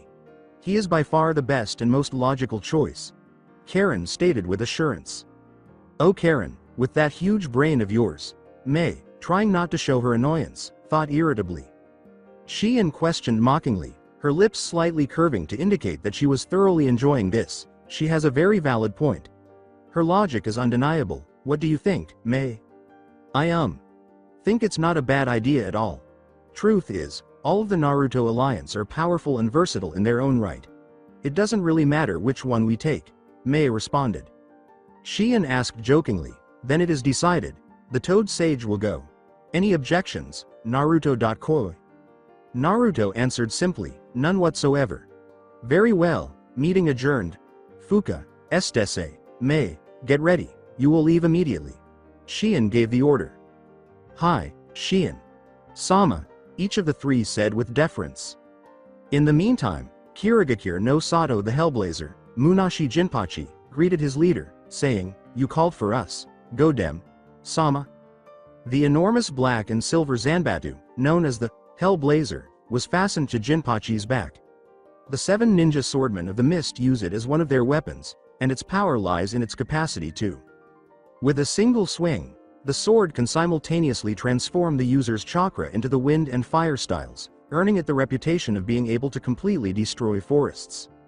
2 other swordsmen were with him, Kurariare Kushimaru, the new Hiramike wielder, and Akabino Jinin, the wielder of the Kabutowari. Due to his extreme thinness and height, Kushimaru gave off a gangly vibe. His long, straw-colored blonde hair is shaggy, and he wears a white porcelain embu mask that has slits for eyeholes. a green triangle on the lower half, and Kirigakure's symbol etched on top. His outfit consists of Kirigakure's striped leg and wrist guards, matching pants with a waist guard, and a sleeveless black shirt. Like the other mist ninja swordsman, he too has bandages around his neck. Kushimaru inquired worriedly, "Is something the matter, Kagura-sama? You seem troubled." Kagura, whose full name is Katarashi Kagura, is the Godem Mizukage and the son of Yondaime Mizukage Katarashi Yagura. He is a 16-year-old boy who is rather tall. His complexion is fair, and he sports a tattoo with 3 points running under his left eye and short, disheveled gray hair that covers his right side of the face and spikes up on the left side of his forehead. He resembles his father, Yondaime Mizukage Karatashi Yagura, very much overall. Wearing a green long-sleeved vest with a high collar, black gloves, black pants, and a striped purple shirt, he exudes a striking appearance. Under his bangs, he has a gray, strapped forehead protector on. He has his Mizukage outfit on top of all of that, minus the hat, which is neatly arranged on his workstation. The newest weapon in the 7 ninja swords lineup, the massive water gun sword, was redesigned from the Yondaime Mizukage's staff and placed next to his desk. It shares the same water-based powers as the tring staff of the Yondaime Mizukage. Kagura started, pausing to give his followers, ironically, also his mentors, time to process the news. "I just received a letter from the man who defeated my father, which led to his capture and ultimately his demise." Jinpachi angrily exclaimed, What does that piece of shit want?" He was deeply angry with himself for not shielding the Mizukage from the Akatsuki's Sasori and Deidara, but he also harbored a great deal of resentment toward the man who was in charge of the Yondaime Mizukage's capture. Long story short, he has his own ninja village, Onigakure no Sato. He is invoking his right as the heir to the Uzumaki lineage to establish his ninja village in its home country as new Uzushiogakure, in other words, as one of the 6 Kage nations. In light of that, he has called for a Kage summit. Kagura went into detail. Jinin questioned incredulously, "Impossible. Surely you're not taking this claim seriously, Kagura-sama. Naruto is our sworn enemy, and despite our best efforts, we have been unable to learn anything about him apart from what we know from that encounter you had with him just over 3 months ago. This would be a good way for us to gather more information, and if an opportunity were to arise, we might even have the opportunity to take him out," Kagura argued. "I suppose you have a point. So who will you be taking as your bodyguards? Typically a Kage will take 2 bodyguards to the summit." Jinin was worried. This Naruto has no respect for custom. It appears as he stated in his letter that he will be traveling in a 4-man cell. In other words, he will be taking 3 bodyguards with him as opposed to the customary 2. Replied Kagura. Kushimaru retorted, "So, it will be the 4 of us then?" "Exactly. Prepare yourself accordingly, we leave within the hour." Kagura gave the order. Submissively, the 3 swordmen saluted, "Hi, Mizukage-sama. Who the hell are you, Naruto, swordman, or whatever, for what you did to Yagura-sama? You will pay," angrily. Jinin considered the same things that his fellow swordmen were contemplating as they mentally readied themselves for the impending battle. Kato no Sato Konohagakure. With a loud gasp and a whisper, Tsunade announced, "Thank you all for coming. Without further ado, I will commence telling you the purpose of this summons. Uzumaki Naruto has surfaced again, in the form of a letter that I received this morning. She had, of course, called upon the leaders of every ninja clan as well as the rest of Naruto's graduating class and their Jonin instructors. Along with the elders, including Danzo, she was accompanied by Shizune and Jiraiya. I don't like the sound of this. This boy, against all logic, has been able to completely elude both Danzo, Dono and Jiraiya. Dono's spy network, and all of a sudden he resurfaces, with a letter sent directly to you. What is he up to?" Kahara paused. Tsunade deadpanned. "The letter is not addressed to me in particular, but to all of the 5 Kage. Uzumaki Naruto has called for 5. Actually, it says here a 6 Kage nation summit." Everyone struggled to fully comprehend what they had just heard, and a deathly silence descended upon the meeting hall. Yamanaka Ino, the current head of the Yamanaka clan after her father passed away 3.5 years ago, said incredulously, "I'm sorry Hokage-sama, but I'm afraid I don't quite understand what you just said. It's just not sinking in properly." She had sworn a not.so. secret vow of vengeance against the blonde Uzumaki because of her intense hatred for her, which was well known among her peers, the torture and interrogation unit she now worked for, and her clan. She had even gone so far as to demand that her friends Shikamaru and Choji get ready for a potential match against the blonde Uzumaki as if their lives depended on it. Over the course of the previous 3.5 years, she had also worked on improving her own specialization. She hardly ever discussed Uchiha Sasuke anymore, and she actually showed no interest in any of the search missions her friends had conducted for the last Uchiha. She only became interested in search missions involving Naruto, as she was unable to control her wrath and frustration over Konoha's failure to find herself declared arch-nemesis. Tsunade provided more information about the crisis and addressed Ino's query in the process. In this letter, Naruto is invoking his right, as the prince of the Uzumaki clan and leader of a ninja village known as Onigakure no Sato, to have Onigakure no Sato recognized as new Uzushiogakure, therefore designating to Onigakure no Sato the status of one of the 6 Kage nations, and to him, the title of Shodem Onikage. Absurd! Exclaimed Danzo, making a point by slamming his cane against the ground. Danzo spit out, absolutely, utterly, absurd. Surely you will not dignify this ludicrous request by going to such an abomination of a summit, Tsunade. Tsunade narrowed her eyes dangerously at the elderly warhawk, not realizing how much disrespect the man was showing for her and her title. The best form of retaliation for his disrespect toward her, Tsunade declared, completely ignoring the old warhawk in the process. Furthermore, Naruto states in this letter that he will be traveling in a 4-man cell, meaning that he will be taking 3 bodyguards with him. Now this is totally against protocol, but if he will be bringing 3 bodyguards as opposed to the 2 that is customary, then it follows that all the other Kage will be bringing 3 bodyguards with them. In light of this, I will be taking Jiraiya, Kakashi, and Might Guy. Tsunade declared, completely ignoring the old warhawk. Tsunade. Sama, no Sakura, you may not accompany me. It's not that I don't trust your abilities. You and I possess the same skill set. We need a varied skill set to handle any situation that may arise. The team already has a medical powerhouse with me on it. We don't need another one. Additionally, the team's balance and the interests of the village come before your personal problems. Never forget that, Tsunade sternly stated, and Sakura prudently but reluctantly swallowed her objections before they could escape her lips. I agree with you, Tsunade. Sama. That is an excellent choice of team. The only flaw is that you do not have a sensor type in the team. Shikaku responded. What are you talking about? Of course we do. Kakashi and his Ninken are excellent sensor types, Tsunade countered.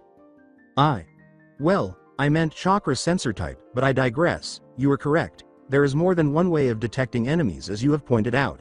Shikaku apologized. This is the strongest offensive team I could have picked. Given Yamato's abilities and the fact that Naruto is a jinchuriki, I would have liked to bring him, but he hasn't been seen since Naruto vanished 3 years ago, Tsunade said. Since it's still unclear whether Yamato was slain or taken prisoner. Even though the latter is implausible, they can't rule out the possibility just yet. Take caution when handling Naruto-kun, Tsunade. Sama. This letter is a challenge by definition, not a request. Kurenai remarked gravely, it almost seems like Naruto-kun is saying, I am the Shodem Onikage, challenge me if you dare. Kurenai. What do you mean? Jiraiya inquired with curiosity. He's already calling it the 6 Kage Summit, not the 5 Kage Summit, indicating that, in his mind, the summit is just a formality and the outcome is already certain. Knowing him, he'll probably start off as the Kage of Onigakure no Sato regardless of what the other Kages decide at the summit. This is just his way of introducing himself to everyone. This is further corroborated by the fact that he arrived at the summit as a 4-man team, defying protocol. For all ninja missions, including assassination, war, and bodyguard missions, a 4-man team is the typical formation. He is putting everyone on notice that he is prepared to fight at any time by bringing a 4-man team, and by announcing that he will bring one. He is also giving you all the chance to bring your own 4-man teams and challenge him if you dare, Kurenai said, pausing briefly before carrying on where she had left off. Lastly, violating protocol in that way conveys a message as well. It's a message that none of your directives, policies, or pronouncements will bind or control him. Whether you accept Onigakure's status as a Kage nation or not is irrelevant to him. Kurenai wrapped up her explanation by saying, again, to him. It is just a formality. This left everyone confused about the complexities of Naruto's mindset, especially his generation, who were unable to understand how and where he got the courage and confidence to consistently challenge all of these strong institutions and establishments and do the impossible. Kurenai.san, that is an insightful analysis. Given how much of a soft spot the Namikaze boy has for you, and the fact that it appears you have a deep and profound understanding of the boy's psyche, I can't help but think someone like you would be useful in Hokage. Dono's Cage Summit Elite Guard Platoon. Kurenai was genuinely taken aback by Hiyashi's affectionate remarks about her, as she didn't believe he was capable of such deed, not even with his own family. That soft spot is something that could also potentially used as a weapon against him. It also wouldn't hurt to have a genjutsu specialist on the team, the head of the Hyuga clan hinted. Hiyashi.san, I agree with everything you said, but the team only has 3 spots. Additionally, keep in mind that although Naruto does have a soft spot for her, this is not just Naruto's weakness. Though Kurenai may try to deny it, it is evident that she is equally enamored with Naruto. They both obviously have no control over the situation between them, and I'm not sure if that makes them soulmates or anything. Ultimately, Tsunade said, we are not going there to study or dissect Naruto's mentality. That ship has sailed long ago. Rather, we are going there to attend the summit with the other cages and to acquire information about Onigakure no Sato. After that, we will have to get back together and decide on a very important matter. A significant choice? And who is to decide, pray tell? Isn't it obvious that we should prepare another jinchuriki for the Kyuubi and start over, or better yet, drag that ignorant boy by the scruff of the neck and bring him back home to learn discipline and loyalty? Danzo said in a patronizing manner. To the surprise and confusion of all present, Tsunade trailed off with a deathly tone of voice, saying, we cannot attack another village leader at the summit, which is held in neutral ground in the Land of Iron unless we want to usher ourselves into the 4th Great Ninja War. However, upon our return, I will schedule a war council meeting, a meeting in which we will decide if it is worth it to go to war with Onigakure no Sato. You mentioned that we couldn't afford to start a new, massive ninja war, right? Warily, Shizune inquired. We will not attack Naruto at the summit because I did, and I meant it. But after the summit is over and he returns to his ninja village, we could theoretically attack him and kill him without starting a major ninja conflict. But since he is now the head of the village, attacking him would mean going to war with Onigakure no Sato, and once we are at war, there's no telling when other villages won't try to exploit the situation. We also don't know if Onigakure has any allies other than Suna. Who are their allies? We will undoubtedly ignite the 4th Great Ninja War if they have one of the 5 cage villages as an ally. Tsunade went into detail to explain. That is why we want to attend this summit in order to gather information first. Thoughtlessly, Danzo looked at Yamanaka Ino, Yuhi Kurenai, and Haruno Sakura as though they were food on the table as a plan began to take shape in his mind. That's not a bad approach, even if I have to say so myself, but you are too soft as usual, Tsunade. Your fear of war is a weakness. You still do not understand that one must hold on to your principles even in the face of war. Konoha does not tolerate traitors, period, under any circumstances. How did you? Kurenai trailed off, pausing in the middle of her question when she realized who Shimura Danzo was. She was still unable to erase the look of confusion from her face as she questioned why in the world this man was in her apartment. Genjutsu Mistress of Konoha, Yuhi Kurenai, is a renowned expert on all matters pertaining to criminal psychology and genjutsu. With a neutral tone, Danzo introduced himself as Shimura Danzo, a respected village elder and advisor to the Hokage, among other things. Kurenai said, both assertively and inquiringly, why? Yes, I know who you are, I just don't know what you are doing in my apartment. My goal in being here is to persuade you to lead a unique elite team of my Anbu on a unique mission. Yamanaka Fu, Aburame Torun, and a young child going by the name Sai make up my team. He is my apprentice, and I am training him to become my successor in the future. You'll discover, I'm sure, that he possesses an extremely rare and unusual skill set.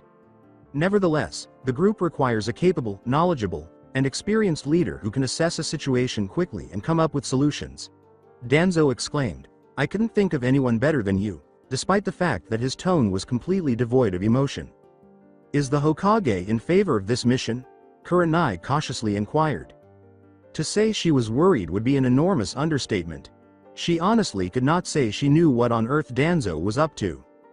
Embracing herself into a mission for Danzo was something she never imagined she would do, nor that she would be asked to do it. Despite her curiosity about the experience, two things never left her. First, how arbitrary and unexpected this whole situation was. And second, the fact that Danzo detested traitors to Konoha above all else. And now he was asking her, someone who was unanimously viewed by the higher-ups as a possible flight risk due to her feelings for a notorious criminal and village traitor. Kurenai wondered suspiciously, does he think I'm an idiot or something? Is he trying to have his elite squad assassinate me? No, the Hokage has not approved of it, but I'm sure you would rather it stay that way. Danzo answered, don't worry about keeping your cover, I'll make sure nobody finds out you left the village. You are putting too much emphasis on yourself. Why would I want to go on an unapproved mission when I haven't committed to going on this particular mission of yours? Kurenai questioned with skepticism. In an attempt to kill Uzumaki Naruto, Team 10, which consists of Yamanaka Ino, Nara Shikamaru, and Akamichi Choji, has asked Haruno Sakura to accompany them on an ill-advised and unapproved mission outside the village. You already know this, I'm sure, but if the Hokage or higher authorities find out, they could be labeled as renegade ninja and hunting ninja could be dispatched to hunt them down. Team 10 is your fiancé's legacy. They were his students. Do you not think it is your duty to keep them safe from themselves? With a menacing twinkle in his eyes, Danzo questioned. Naturally, Kurenai was unaware that Danzo had initially used the Sharingan mind control technique known as Kodo Amatsukami on Ino and that it was his idea for them to pursue Naruto. In addition, he had given her advice on how to win Sakura over as an ally and even advised her on what tricks to play to persuade her to go, all of which were a part of Danzo's scheme to kill or capture Uzumaki Naruto. To be honest, I'm a little shocked to hear this, but it's not totally shocking either. Both Asuma and Inoichi-san were very dear to all of the members of Team 10, and Naruto is to blame for their deaths. Sakura got involved because it was most likely Ino's idea, and since Naruto was also a teammate, she undoubtedly felt accountable. I suppose I should have kept an eye on them, but I should have known this was coming. It won't change anything to worry about what could or should have been. What you can accomplish right now should take up more of your attention. Yuhi Kurenai, what will it be then? Will you undertake this mission to safely return these impressionable but misguided children home? Danzo. Sama, take off the hool and all the pretense. We both know that you want Naruto killed right away or captured and brought back to you. You want me and your special team to support Team 10. This is not a mission to retrieve Team 10. Kurenai shot back, I wouldn't even be surprised if you're behind all of this in the first place. Wow, that really is as good as Sarutobi thought she was. Damn Naruto, he has a good eye for talent. No wonder he has such a keen interest in her, Danzo thought. She hit the nail right on the coffin, about everything. Nevertheless, this is a chance, isn't it? You get your retribution against Asuma and one last chance to see Uzumaki Naruto. Naruto has a 4-man cell with him on his journey. You and your group can concentrate entirely on Uzumaki Naruto if Team 10 is able to handle the other 3. The advantage should be yours because he has a soft spot for you. It's also a chance for you to exact revenge on Asuma while simultaneously defending his students and, consequently, his legacy. It's also a chance for you to make amends with your superiors and fellow shinobi. Regardless of perspective, killing Uzumaki Naruto is advantageous to the village and to you. Danzo said, you will finally be free of the emotional strings that he has etched deep into your soul and become the true shinobi of Konoha that you were meant to be. His Sharingan, covered by bandages, was spinning quickly as the eye took on a new and distinctive pattern. All right. You've stated your case, and I promise that there will be no evidence of my involvement in this incident or that of Team 10. Kurenai cautiously questioned. If that's what you want, it won't. You will be hailed as Konoha's heroes if you succeed, so I don't understand why you wouldn't want it to. But if we fail we could go to jail, or even worse, we could all be executed, Kurenai responded. Please. Danzo gave a snort. Not even Tsunade is foolish enough to execute 2 clan heirs, her own apprentice, and a clan head. Danzo replied. Attractive enough. Where is your team right now? Kurenai inquired, and Danzo gave a menacing smirk, displaying emotion for the first time since the start of the conversation as he turned off his Mangekyo Sharingan. Come with me, there is an incoming. It's Itachi and Kisame, huh? Naruto stumbled to a stop. That's not typical of you. Naruto, Sama, you don't seem very certain. Warily, Estese inquired. It's him. But he's very different, his chakra, his life force, it's all different. Naruto sighed. Exactly what does that mean? Mei inquired with interest.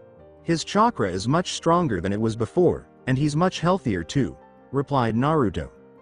With a tone of boredom, Estese remarked, I still don't get it. Being a censor type herself, Fuka shot back before Naruto could respond, saying, well, you're most likely about to find out firsthand what Naruto Sama meant, because here they come. And just as she was about to say that, the Akatsuki pair made their presence known by fast sunshining in front of the Onikage and his entourage. Hoshigaku Kisame, Uchiha Itachi. What a disagreeable revelation. You know, I thought that when I mediated that cease fire with your group, I would be free of these Akatsuki thugs everywhere I go. But, Naruto spoke in a patronizing manner, the blonde Uzumaki taking off his cage hat from his head and allowing it to hang around his neck so that he could see clearly in situations where such dangerous individuals were present. Itachi said courteously, we have some questions for you, Naruto-kun. Naruto casually replied, I'm afraid we don't have time for chit-chat because we have a cage summit to attend. HN. Whoa, cage summit? After all, Zetsu's intelligence was spot on, so perhaps the little Gaki aspires to be one of the big fish in the pond? Kisame thought aloud, his tongue dripping with pure amusement. Some of the cage will most definitely be traveling with one or two of their jinchuriki. Furthermore, one of the cage is also a jinchuriki. Therefore, why are you idiots bothering Naruto Sama and wasting this summit's valuable opportunity to find the Biju that Naruto Sama has provided for you? Mei questioned incredulously, causing Kisame and Itachi to widen their eyes in shock at what she had said. Is she saying that the only reason you requested this summit was to give our organization a chance to attack the Biju? Kisame questioned the Chimera Toad Sage, aiming the inquiry at him. Not really, no, he probably wants the cage and I to destroy each other and weaken Akatsuki and the other villages. Consider this. If we pursued the Jinchuriki, we might face off against two of them rather than just one. These two Jinchuriki would likely be supported by a cage and another elite ninja, one of whom might even be at the cage level. Anything can happen in a situation like that, so those are not good odds, Itachi shot back. HN. What a creepy little brat you've become in adulthood. Naruto Uzumaki, huh? Kisame chuckled, you're turning out to be just as troublesome as your father once was. Hey, I guess you guys are aware of my ancestry. I suppose I should not have been shocked, but as I already mentioned, we don't have time for small talk, and since I was the one who requested the summit in the first place, I can't afford to be late for it. In a retort, Naruto questioned. Itachi said, I'm afraid we're going to have to insist that you continue to converse with this Naruto-kun, with a kind expression on his face that betrayed the terrible horrors that would await anyone who dared to challenge him. And if we don't want to work together? As his eyes narrowed dangerously at the Uchiha genius, Naruto asked. Itachi said, then we'll make you cooperate, as the Tomoe in his Sharingan started to spin quickly. Genjutsu. Really? This is Naruto. HN. Sorry Itachi-san, but I'm afraid that nonsense won't work on the Uzumaki clan. Itachi, realizing that his Sharingan illusionary prowess was having no effect at all, let his eyes widen in surprise before quickly regaining his composure. So the Uzumaki clan is the only ones with this ability. What about the other two people who aren't Uzumaki, though? Itachi posed a rhetorical question and pointed his finger. The one with the Akatsuki ring. At Mei and Estese. Almost instantly, the confidence he exuded vanished when he realized that the genjutsu he was attempting to activate with his finger was having no effect at all. HN. Itachi-san, you must be losing your touch in some way, or these guys are way more powerful than we could have ever imagined. Which one, I wonder? Itachi, of course, tended to end battles before they even began with his Sharingan illusions, Kisame inquired, amused as well as excited that it appeared he would finally get a chance to go all out. Kisame hadn't had the chance to participate in a real battle since he partnered with the Uchiha clan's genius. Itachi was bewildered and wary. He had never encountered someone who was immune to his genjutsu before, not even other Sharingan users. Although he wasn't employing his most powerful genjutsu, the Tsukiyomi, he had previously defeated a Sannin with this degree of genjutsu with great ease, so it didn't make sense to him that it wasn't working at all with these people, no matter how powerful or skilled they were. Did you really believe that a member of the Bloodline could be eliminated with just Sharingan Genjutsu? You are such a moron, Uchiha Itachi. Estese said, Geek Shinobi my ass, you're a complete idiot. Of course, she was not protected from the effects of Genjutsu by a Genjutsu barrier, unlike the other members of the Uzumaki clan. And the reason for this was that, unlike them, Naruto had not taught her that particular Genjutsu. She would likely learn it when she eventually married Naruto, but for the time being she was not a member of the Uzumaki clan and was therefore unaware of their Genjutsu. Which begs the question, how then were she and Terumi Mei immune to Itachi's Genjutsu? The answer was straightforward, at least for Estese. To prevent visual Genjutsu, her eyes were shielded from it by a thin layer of transparent ice crystal, almost as if she were wearing ice-based contact lenses. This prevented Itachi's chakra from reaching her optic nerve and, from there, from reaching her brain. The drawback of this was that it meant she was only immune to visual Genjutsu, not other forms of Genjutsu, like those of Naruto, Fuka, and even Mei. Mei's experience was entirely different, though, as anyone paying close attention to her could see the steam vapors leaving her body. She was using a technique that Naruto had taught her, called steam release, body precipitation. The jutsu itself was not designed to counteract Genjutsu. Rather, Genjutsu immunity was merely one of the jutsu's side effects. The jutsu significantly heated Mei's chakra, causing her chakra molecules to vibrate at unnatural frequencies, which had the effect of making her chakra activity skyrocketing, almost exactly like someone who had activated the celestial gates but without all the negative side effects of an 8-gates user. For as long as she could keep the jutsu activated, this ability effectively gave her significant and nearly exponential growth in strength, speed, and reaction time, reflexes. Additionally, the insane chakra frequencies made it impossible for her to be trapped in a genjutsu while the jutsu was active, and unlike Estese, who is only immune to visual genjutsu, she is immune to all forms of genjutsu and mind control while the jutsu is active. Estese, don't underestimate him. He may not have any use for his genjutsu, but he is unquestionably one of the most well-rounded ninja we have ever encountered. He is exceptionally talented in all areas, not just genjutsu. Ignore this man at your own risk. He's a real genius. That being said, I believe we are being vastly undervalued in this situation. Perhaps it's time we demonstrated our point to the Akatsuki, Naruto stated in an extremely grave manner. Naruto.kun. What are you thinking about? Fuka inquired inquisitively. Itachi and Kisame's eyes narrowed dangerously as they readied themselves for battle, Kisame even taking his sword from his back and putting it in a battle stance. Naruto declared dramatically, we murder them, of course. First, we need to separate them. Fuka and Estese can take care of Kisame and Mei. You and I will take care of Itachi, declared Naruto. Hold on, Naruto.kun. If we start killing each other here, there will undoubtedly be a war and a great deal of casualties. What if we just switched hands? Not only will we let you pass if you succeed, but we also swear not to bother you again. But if I win, you tell us exactly what happened to the Kyuubi and, if you know, where he is exactly or roughly. Itachi made a hasty suggestion. What's the matter, Itachi-san? Feeling chilly under the collar lately? Or have you really been under the impression up until this point that I negotiated the peace accord out of fear for you Akatsuki thugs? Naruto asked in a patronizing manner. I can now say with certainty that you do not fear our strength or going to war. Honor it, certainly, but fear it?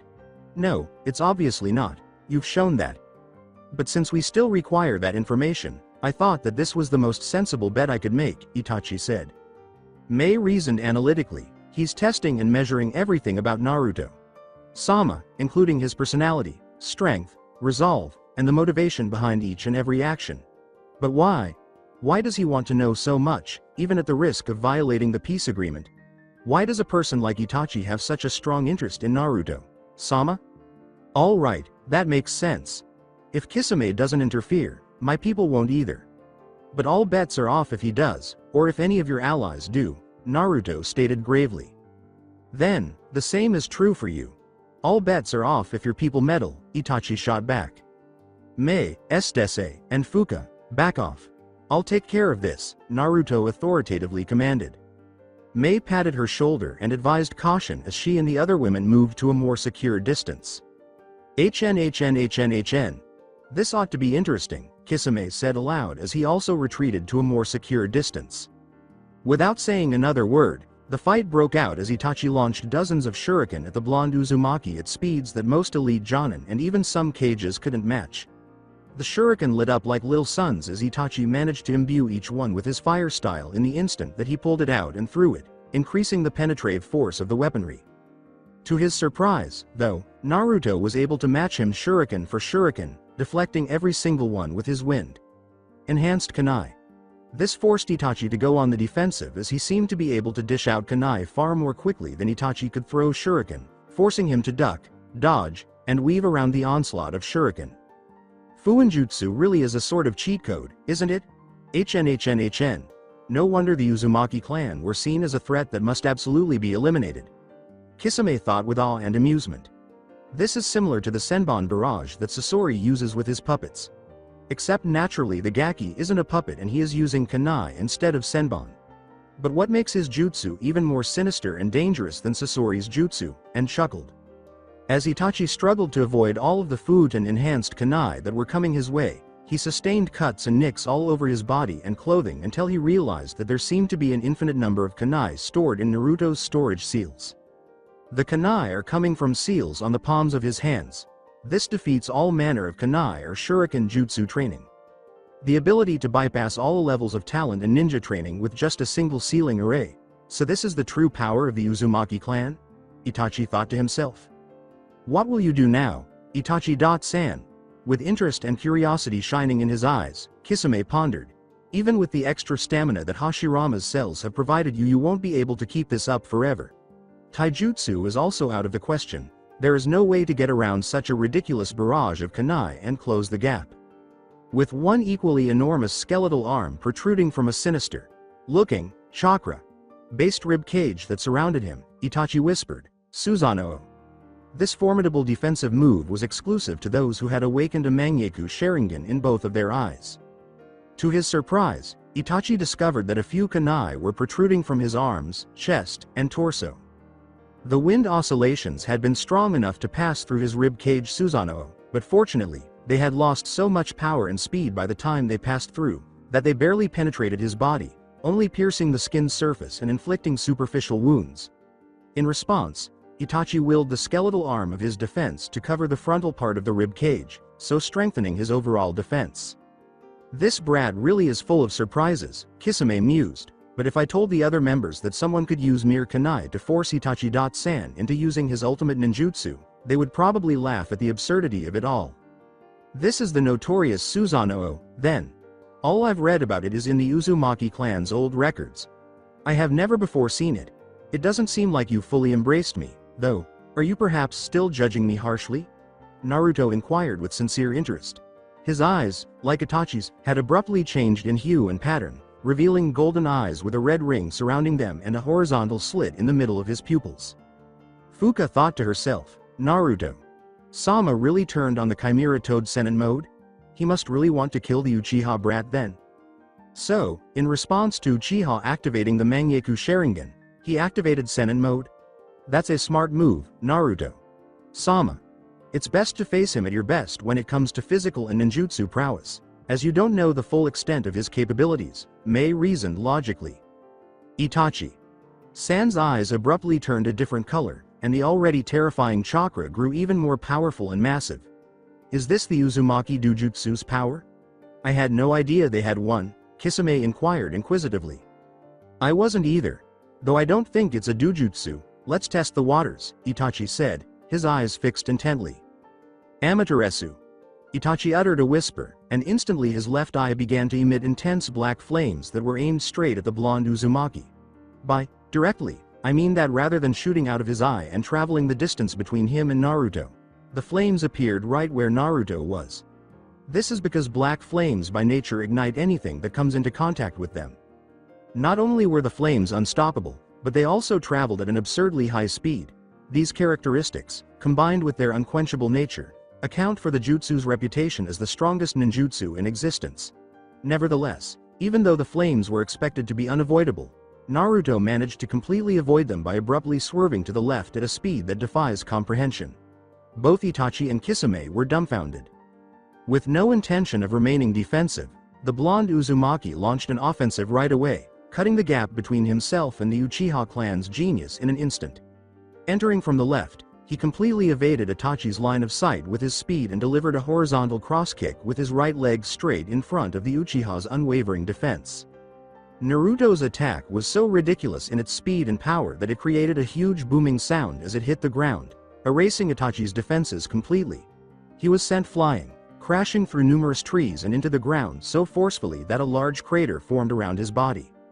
What monstrous speed and power, as if it weren't ridiculous enough that he was able to dodge a point-blank Amaterasu that ignites everything in its line of sight. Kisame thought in shock. Impossible, he kicked right through it. No, rather, he completely obliterated Itachi-san's defense. Itachi-san, what will you do now? This could spell trouble. Closing the distance and engaging the brat in close quarters was never an option, not if he is packing that kind of speed and power, Kisame thought. His curiosity mixed with caution. A taijutsu fighter of that caliber is extremely rare, and taijutsu isn't even his main fighting style. Itachi thought as he struggled to stand again, coughing up globs of blood from the damage he took from Naruto's taijutsu attack, despite the fact that said attack didn't even make direct contact with him, having been blown away by merely the shockwave that resulted from Naruto's kick. I can't believe he obliterated my rib cage Susanoo like that. Could it be that he has even more raw power than Tsunade of the Sannin? Itachi thought to himself. Itachi thought to himself as he activated full possession Susanoo along with the Yata mirror and sword of Totsuka, a spiritual sword and shield that originally belonged to the sage of the six paths. A ninja that not only is immune to Sharingan Genjutsu but can dodge Amaterasu and obliterate a ribcage Susanoo with a mere kick. Ridiculous. If someone told me I would be facing someone like that, I would have been hard-pressed to believe it. I don't have a choice, I'll die here if I don't go all out, Itachi thought to himself. Kisame thought as he studied the true form of Itachi's Susanoo, which he was seeing for the first time, and as he took note of the fact that Itachi's cloak had taken so much damage that his chest area was showing, revealing what was supposed to be the secret behind his newfound health and vitality. Going all out, are we? So this is Itachi-san's true power? However, Itachi-san, if I know you as well as I think I do, then the true purpose of this battle is for you to discern the true personality, character, and motives of the Uzumaki brat as well as the true extent of his powers. Just as I anticipated, some of Hashirama's DNA and life force have taken over you.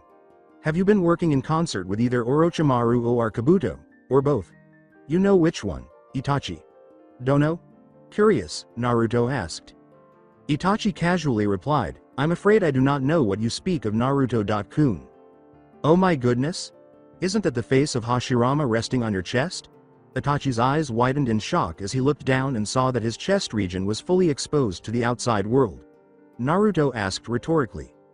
Itachi chastised himself, saying, I was so occupied with setting up my absolute defense that I didn't bother to assess the true extent of my injuries, and therefore failed to take note of this exposition. However, he quickly decided to forgive himself, realizing that his opponent's godly speed of attack had left him with no choice but to quickly set up his defense. I guess the information is out. Indeed, when Orochimaru turned against Akatsuki, I had the chance to kill him, but instead I made a deal with him to find a cure for my terminal illness in exchange for his life, Itachi said. You're quite skilled at lying, I'll grant you that. On the other hand, I'm pretty good at spotting lies. Are you not collaborating with Kabuto? Sensei. That is absurd, though, as Orochimaru despises you and is loved and worshipped by Kabuto. Sensei. I wonder why he would help you, said Naruto, assuming a contemplative stance.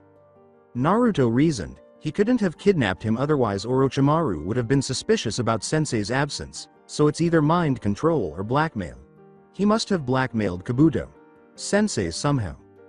No remarks. Whatever. I'll simply ask him when I see him again.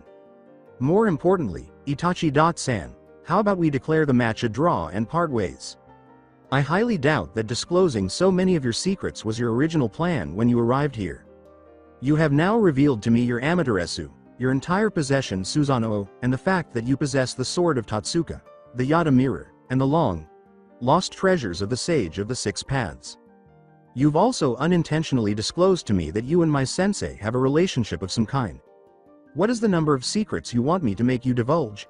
Or is it that you really want to die? Itachi was doing an incredibly good job of hiding his shock at learning that Naruto was aware of the Yata mirror and sword of Totsuka, even though it was useless to do so because Naruto could sense emotions. Not that Itachi knew that, of course. Naruto asked rhetorically. How about H? Irrelevant. Really, Itachi. Don't know, does it really matter how? The truth is, I am aware, retorted Naruto. Itachi said gently, if it's not too much to ask, I'd like for you to tell me anyway, irrelevant or not.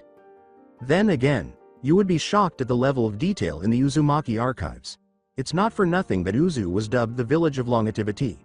Though she looks young, this Uzumaki Fuka that you met earlier is actually over 200 years old. She is quite knowledgeable about the past, as you can imagine, Naruto said, shocking Itachi and Kisame to no end with that small nugget of knowledge. Now, Itachi-san, in order to demonstrate to you the futility of your resistance and to show you how little respect I have for you, I'm going to paint the picture so you can clearly see it. I'm impervious to all of your genjutsu, even the extremely potent Tsukiyomi. I'm quick enough to avoid getting hit by your Amaterasu, which lights everything in its path, and I'm also quick enough to avoid getting hit by your Totsuka sword, so you can't use it to imprison me. Given that you used the Yata mirror in conjunction with your complete possession of Susanoo, I imagine you believe you are safe from me, but I can assure you that you are still just as vulnerable as you would have been even if you hadn't used the Yata mirror, Naruto remarked solemnly. I don't doubt your knowledge and wisdom anymore, Naruto-kun.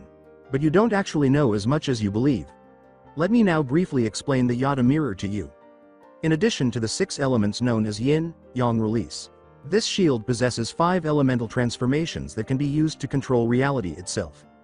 As a result, this shield is invincible because it can modify and adapt its very characteristics to match and deflect any type of attack, according to Itachi.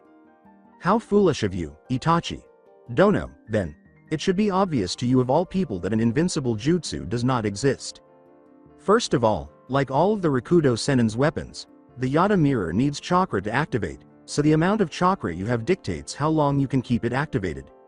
I'm positive that it takes an enormous amount of chakra to keep activated. There is also the issue of speed. Itachi quickly morphed the mirror so that it covered him from front to back. Surprisingly, Naruto noticed this but did nothing about it. Right now the mirror is only protecting the frontal area of you and your Susanoo, but I can get behind you in an instant, so even if it can shape-shift, there is no guarantee that it will shift fast enough to stop me from attacking your blind spot, Naruto explained. Now, allow me to share a theory I have with you. See, the sage of the 6 paths possessed the capacity to create a flexible chakra, which he employed as both a complete offensive and defensive force. Usually, he would shape this chakra into what are called truth seeking orbs, which are spheres. Like the Yata mirror, this pliable chakra was infused with all 6 elements of nature, Naruto remarked emphatically. Are you saying that the Yata mirror was made with these truth seeking orbs? Itachi questioned, his eyes widening a little as realization hit him. I think precisely the same thing. To create what is now known as the Yata mirror, the sage must have fused a truth seeking orb into that weapon, possibly as a means of transferring some of his power to his offspring.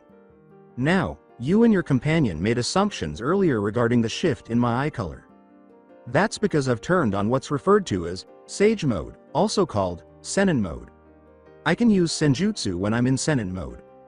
Observe that the Yata mirror and the truth seeking orbs are devoid of Sage chakra. Itachi. Dono, do you know why that is the case, or why do you believe that to be the case? 6 Rasengans appeared in midair around Naruto as he spoke, a menacing smirk emblazoned on his features. What does he plan to do? Can he control them all from a distance? The Rasengan is a powerful technique, no doubt about that, but does he really think he can penetrate the Yata mirror and my full possession Susanoo with a mere Rasengan?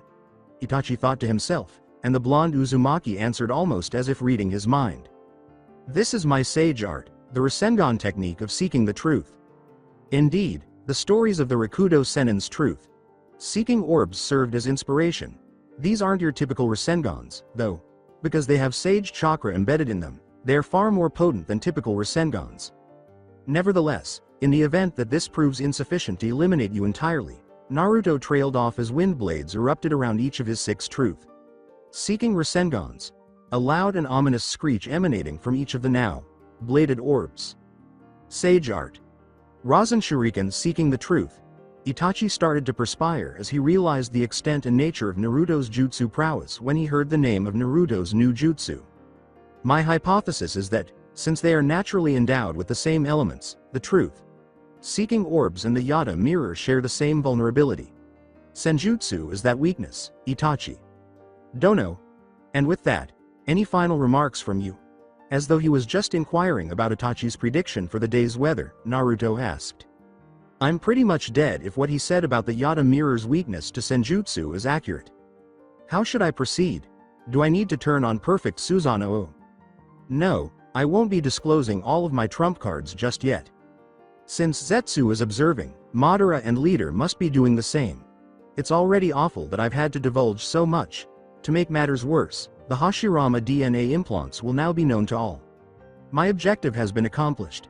Even though Naruto's motivations are murky, I have evaluated his character and witnessed the full extent of his abilities. It has cost me more than I had anticipated, but the mission has still been completed. There's no need to continue this, Itachi reasoned. Itachi raised his hands in the air and said, Okay Naruto, I concede. Victory is yours today, and as promised, we will not bother you again. Unless specifically ordered to by our superiors. However, for obvious reasons, he would not turn off his absolute defense. Naruto trailed off in a contemplative pose. Naruto asked menacingly, Okay cool.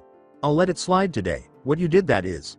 But if something like this happens again, I'll take it as a declaration of war. Do we understand each other, Itachi? Dono? Itachi offered a simple nod in agreement. All right, said Naruto, instantly deactivating his truth seeking Rasen Shuriken technique. However, he did not deactivate his Sage mode or truth seeking Rasengan, as the Rasen Shuriken simply transformed back into their original form. Similarly, Itachi did not deactivate his Mangekyo Sharingan, but he did store his Susanoo and consequently the Sage's weapons. With a tiny tick mark on his forehead, Naruto said, Well, what are you waiting for? Get lost.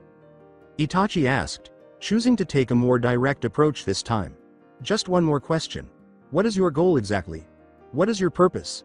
What are you trying to achieve? Do you intend to destroy Konoha? Do you intend to destroy the ninja world itself? I have absolutely no love for Konoha, in fact I have nothing but contempt for Konoha.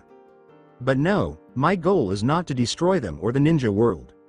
My goal is to rebuild Uzushiogakure, which is why I have petitioned the other Kage to recognize Onigakure no Sato as new Uzu. My goal is to rebuild the Uzumaki clan and bring back our glory days.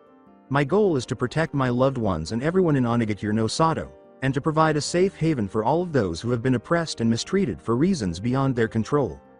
My goals, as you can see, Itachi Dono, have nothing to do with the destruction of Konoha, Akatsuki, or the other 5 Kage. Those who end up at the receiving end of my blade will only do so because they provoked me. Naruto clarified. That sounds noble and idealistic, but things seldom are roses and flowers in reality. You defected from Konoha, and you killed some Konoha shinobi in the process. Not to mention you left with their ultimate weapon, the Kyuubi. Do you really think there can be peace between you and Konoha after all the crimes you committed? Itachi asked sarcastically. Well, quite frankly I don't care Itachi. Dono. As I said, my focus is on my people, their well-being and their prosperity and safety. Konoha's issues are not my concern, and if they do make them my concern, they won't live to regret it. I won't start any wars, but if someone starts one with me, I'll be sure to end it, quickly and brutally, just as you did with the Uchiha. Naruto said, and Itachi's eyes widened with worry. Itachi questioned tensely, what do you know of the massacre of my foolish kinsmen? Everything. Every little detail. You can ask Kabuto Sensei since you guys are such good pals now. He's the one that told me everything. And I'm the one that told your brother. Naruto said, and as he said that last line, his expression unintentionally changed into the darkest smirk Itachi had ever seen. Hidan, Deidara, White Zetsu, Orochimaru, Kabuto, and even his own partner, Hoshigaki Kisame, were among those with sinister smirks. With his eyes closed, Itachi uttered, I see. Itachi questioned warily, who else have you told? Naruto remarked jokingly, the Bloodline members all know, REH. Daimyo also knows. That's about it. Even for me, killing them all would be challenging, and I'm not even sure I could kill Naruto-kun by himself. He really does hold my life in his hands. If he were to reveal the truth to the Akatsuki, I would be dead and my own partner would be the first to attack. My entire world is on the line, not him. I came here expecting to gain some kind of advantage or leverage over him. I have repeatedly underestimated my opponent. It makes sense that leader told us to avoid him. I suppose he's our leader for a reason. I didn't give him enough credit for his wisdom and foresight. Itachi thought warily. I have to go back to the drawing board. I have to scrap everything and start planning from scratch. At least I don't have to worry about Kabuto spilling the beans now that I have him under control with Kodo Amatsu Kami. However, the fact that he is aware suggests that Orochimaru is probably aware of the truth as well. Itachi thought. Hopefully Sasuke gets rid of him before he decides to release such information. If war breaks out between Onigakure and Konoha, many people will die from both sides. Some young, some old, and some innocent. Furthermore, the other ninja villages might try to seize the moment to destroy both Konoha and Onigakure. This could lead to another world war, and thousands of people could die. Are you prepared to allow the ninja world to descend into that kind of chaos, Naruto-kun? Itachi abruptly asked. What I'm not prepared for is to be lectured by scum who would massacre his own family for the sake of. Actually, for any reason for that matter. Unlike you, I would never murder my own family, for any reason, Naruto replied. I see, Itachi said, closing his eyes gravely as he considered what he might have to do moving forward. Itachi nodded slightly and said, Okay, Naruto-kun. Thank you for answering all of my questions. We will be taking our leave now. Now that the fight was over, Kisame approached his partner and exclaimed, HN. That was quite fun, wasn't it, Itachi-san? I know you must have enjoyed that. You should allow me to blow off some steam too every once in a while. You would destroy the entire forest and draw everyone's attention to us, Itachi responded. So says the guy who is burning down the entire forest with his unquenchable flames. Also, you're not one to speak about large-scale destruction drawing people's attention. Certainly not after whooping out that gigantic Susanoo thing and the Yoda mirror. Yada. Itachi said in a cool manner. Kisame questioned incredulously, what? Itachi clarified, it's called the Yada mirror, you said Yoda. Kisame grinned toothily and replied, yes, that. Kisame questioned, emphasizing Itachi's responsibility in particular, so, what do you plan to do about the attention that you have drawn to us with your large-scale destructiveness? As he directed his chakra toward his right eye and thereby literally stared the black flames of Amaterasu out of existence, Itachi answered, the bare minimum. Does he possess the ability to put out the black flames that are unquenchable? Very impressive, but it seems like they might not be inextinguishable after all, Naruto mused. Ever the courteous and well-mannered one, Itachi said, by your leave then, Naruto-kun. Leave Itachi. Dono behind, Naruto remarked. I hope we won't meet again soon. Or ever actually. Itachi merely nodded in agreement before he and Kisame vanished using the Shunshin technique. I guess it's about time we took care of our little stalkers now. Okay. How do you feel? Seeing the power of just one bloodline member, are you still willing to follow us and take the chance of exchanging weapons, jutsu, and hands with us? As though yelling at the forest itself, Fuka cried out, appearing to be speaking to no one in particular. One Nara Shikamaru cautiously thought, Kuso. We've just been made. No, actually, by the sounds of it, we've been made for a long time already, probably from the start. They're aware of our presence.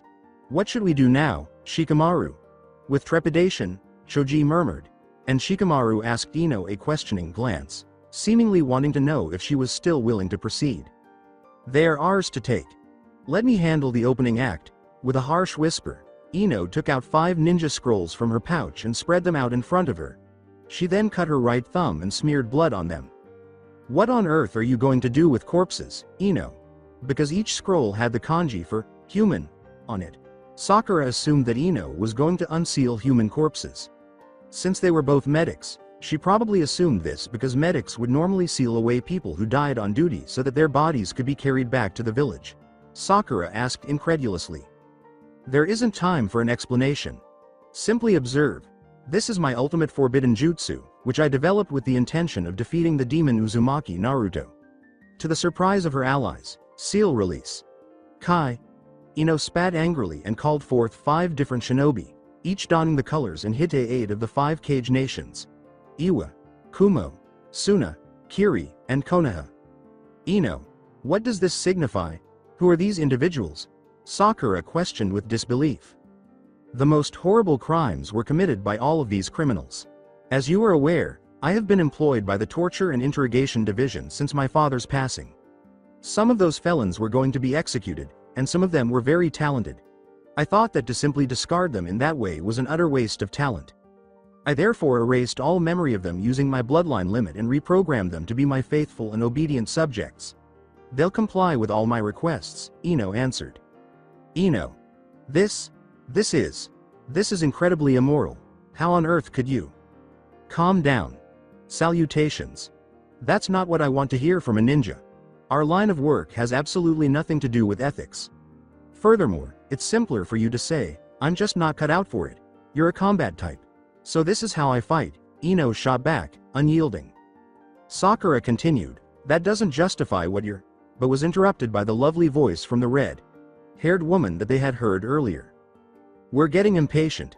You Konoha scum have 3 seconds to either die or return to your original location, Fuka cried out. Now is the moment. Proceed. Human eel attack formation, Ino cried out, and her henchmen obeyed her orders without delay. The woman wearing the Iwa colors planted her hands on the ground and executed an earth jutsu. Earth release. Formation of 4 corners. The bloodline members were trapped inside by the 4 walls that she commanded to grow out of the ground, leaving them with no other option than to climb upward. Oh, so the young fledglings have started to act? With a menacing smile adorning her features, Estese exclaimed, how interesting. As she finished her sentence, a second ninja, a young man with green eyes and blue hair, leapt into the air and began completing the hand seals for the water style. This was a great waterfall technique that released a massive amount of water into the gap between the high walls, trapping the members of the bloodline and drowning them in the deep waters of the dam that the jutsu had constructed. Nearly at the same moment, another man with brown skin and white hair entered the air while donning the Kumogakure no Sato colors. This man had just completed the hand seals for the lightning style, or lightning dragon bullet technique, and he launched the jutsu directly into the small dam, electrocuting the members of the bloodline in addition to drowning them. Sugoi, Shikamaru blurted out, these guys are really talented, and to think that Ino is controlling all 5 of them with her mind transfer technique, incredible. Is it finished? Choji cautiously inquired. I no longer sense their chakra. To the astonishment of her allies, Ino declared, they're dead. Sakura thought, a storm of emotions building from deep within her, Naruto. It can't be. While Naruto was her friend and former teammate, she owed it to him to save him and bring some sense to his senses before dragging him back to the village to aid her in saving their other teammate, her beloved Sasuke-kun. On the one hand, Ino was her best friend and deserved revenge for both her sensei's and her father's deaths, and she also deserved her support and help in doing so. Though Naruto may be an asshole, they had been like a family in Team 7, and he had saved her life numerous times despite how horrible she had been to him at the academy and even in their early days in Team 7. He had even given her a life lesson or 2. To be honest, her emotions were mixed up because while she was happy for Ino, on the other hand, she wanted to rip her throat out for killing her teammate. With all these feelings and ideas racing through her head and heart, she just couldn't believe that Naruto had to die and that her best friend, Ino, had done it.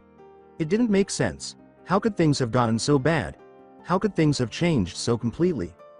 Sakura couldn't contain her emotions as she let out choking sobs and her body began to shake. No, he got what he deserves. He killed Inoichi-san and Asuma. Sensei.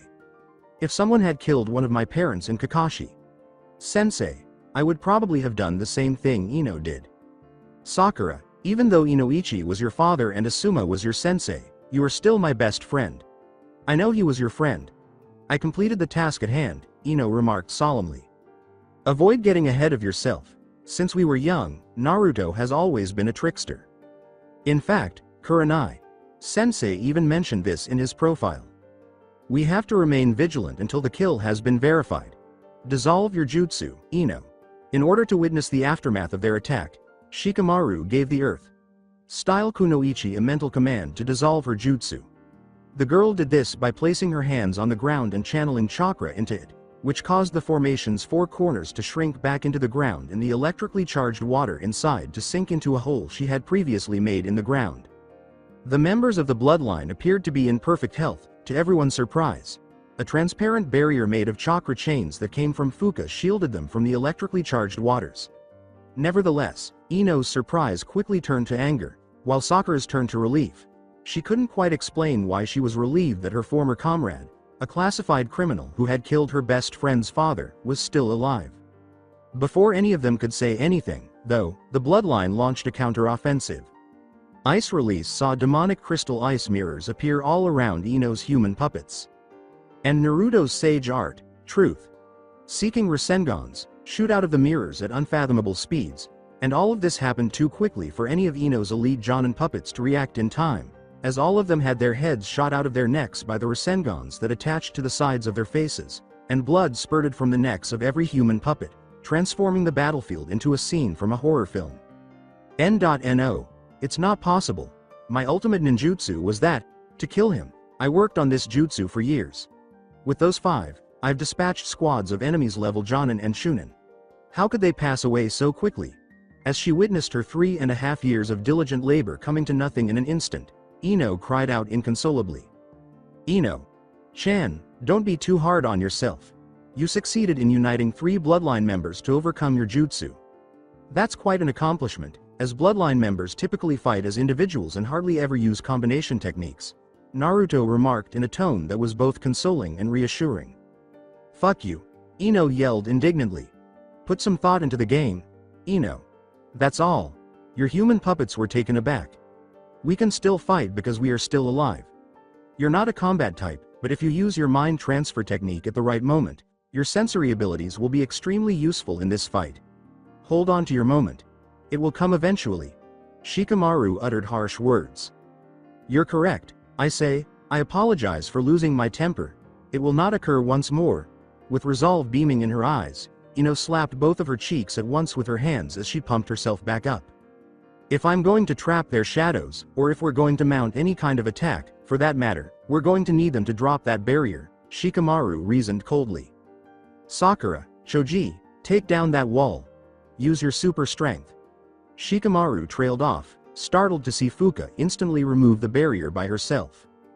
Very presumptuous of you to think that we actually needed that barrier to protect ourselves from you, you little mutts. Fuka replied with arrogance. I'm going to venture to suggest that you would prefer to handle this on your own. Naruto questioned inanely. Fuka walked to the front of the group and said, it goes without saying. Make it happen quickly. Naruto commanded, we have a summit to attend. I hate to sound like a broken recorder. Stupid, I know that. This will be over in a second, wind style. Shunko no jutsu. Fuka exclaimed as a blazing wind covered her entire body, threatening to lash out at anything in its path because it was so untamed and wild. If things weren't bad enough, the Konoha contingent's chances of success were severely diminished after that. Uzumaki Fuka, the sole member of the Bloodline, outclassed the entire team with the Shunko no jutsu, which employed the effects of wind style both internally and externally. Fuka did this by infusing a significant amount of wind style chakra into her body, which accelerated the fluctuations of the chakra inside her coils. The benefits of this were more than worth it, as Fuka was able to gain an exponential increase in speed and power due to the increase in fluctuations. Now, this is not something that just anyone can do, as one mistake and you could completely rip your own chakra coils to shreds and even your internal organs, resulting in a certified, excruciating death. The amount of elemental mastery and chakra control required to pull this off is quite frankly ridiculous, so much so that it would take hundreds of years of training to pull it off. But the jutsu didn't end there, there was more. In this state of high-frequency fluctuations, any jutsu Fuka attempted to perform gained a significant boost in strength. This meant that the amount of wind style she was using to defend herself externally and to enhance her movements externally was so strong and powerful that it appeared as though she was a humanoid hurricane, the wind lashing out in all directions at every threat that approached, and yet somehow, in the midst of all that chaos, Fuka appeared to have complete control over the wind fluctuations, both internally and externally. Sakura was unable to land a single punch or kick on Fuka, the Uzumaki ancestor proving to be too fast and elusive for her. Instead, Fuka stopped her dead in her tracks by completely nullifying her attack, catching her fist in the palm of her hands before proceeding to counter with a devastating uppercut that had Sakura coiled up on the floor for what felt like hours. feeling as though she was about to vomit out her entire digestive system. Sakura wondered in her heart if this was how her opponents had been feeling all along when she had been the one punching them with her shadow binding technique. The battle didn't last more than a minute, as Fuka's increased physical prowess rendered Shikamaru's shadow binding technique completely useless against Fuka's increased physical abilities. Choji was the only one who could have been a threat, but Fuka wasn't going to take any chances, especially since Naruto Sama had mentioned how important it was to reach the summit in time. So when she saw Choji take out what looked like a red soldier pill, she knew that whatever it was going to be troublesome. She moved at Goddess like speeds, ripping the pill out of his hands just as he was about to put it in his mouth, a look of shock and horror lighting up Choji's face as he realized that they were now royally screwed, that they were all going to die here at the hands of this Uzumaki woman. No, this Uzumaki demon. With a determined thought, Choji thought, Kuso. We're screwed? No, I can't let Ino and Shikamaru die here. There's still a chance. If I enlarge my entire body, I can destroy the entire battlefield. The chaos and confusion will give me enough time to escape. Secret ninja art. Full body expansion. Choji trailed off, suddenly falling to his knees and coughing hysterically, his eyes going blurry and globs of blood splattering on the floor. Unbelievably. When did she? Were Choji's final words before he passed out and landed face first on the floor. One more to go, 3 down. Final thoughts, young girl? Fuka remarked as she approached the Yamanaka heiress cautiously. Ino staggered on a rock and collapsed onto her back, fleeing in fear from the Uzumaki demoness who was poised to destroy her. N.N.O.S. Don't come near me, Ino let out a heartfelt cry. Naruto spoke authoritatively, saying, Stop taunting the poor woman, Fuka. Fuka pouted like a child and said, Oh, you're no fun at all, Naruto Sama. Ino. Chan Yamanaka. Great leaders use this opportunity to bargain for the benefit of their allies and subordinates as well as for their own interests, Naruto said, grabbing Ino's attention right away. Talk about it with you. I'd rather pass away, Ino gave a disgusting spit. Maybe, but would you allow your friends to perish for your own personal gain? For your pride, would you allow them to die? Since I am your greatest enemy, wouldn't that make you even worse than me if you did? Ino's eyes widened in shock and realization as she looked at her friends, who were all hurting from the blows Fuka had dealt them. Naruto asked rhetorically. Kuso, you bastard, what the fuck do you want?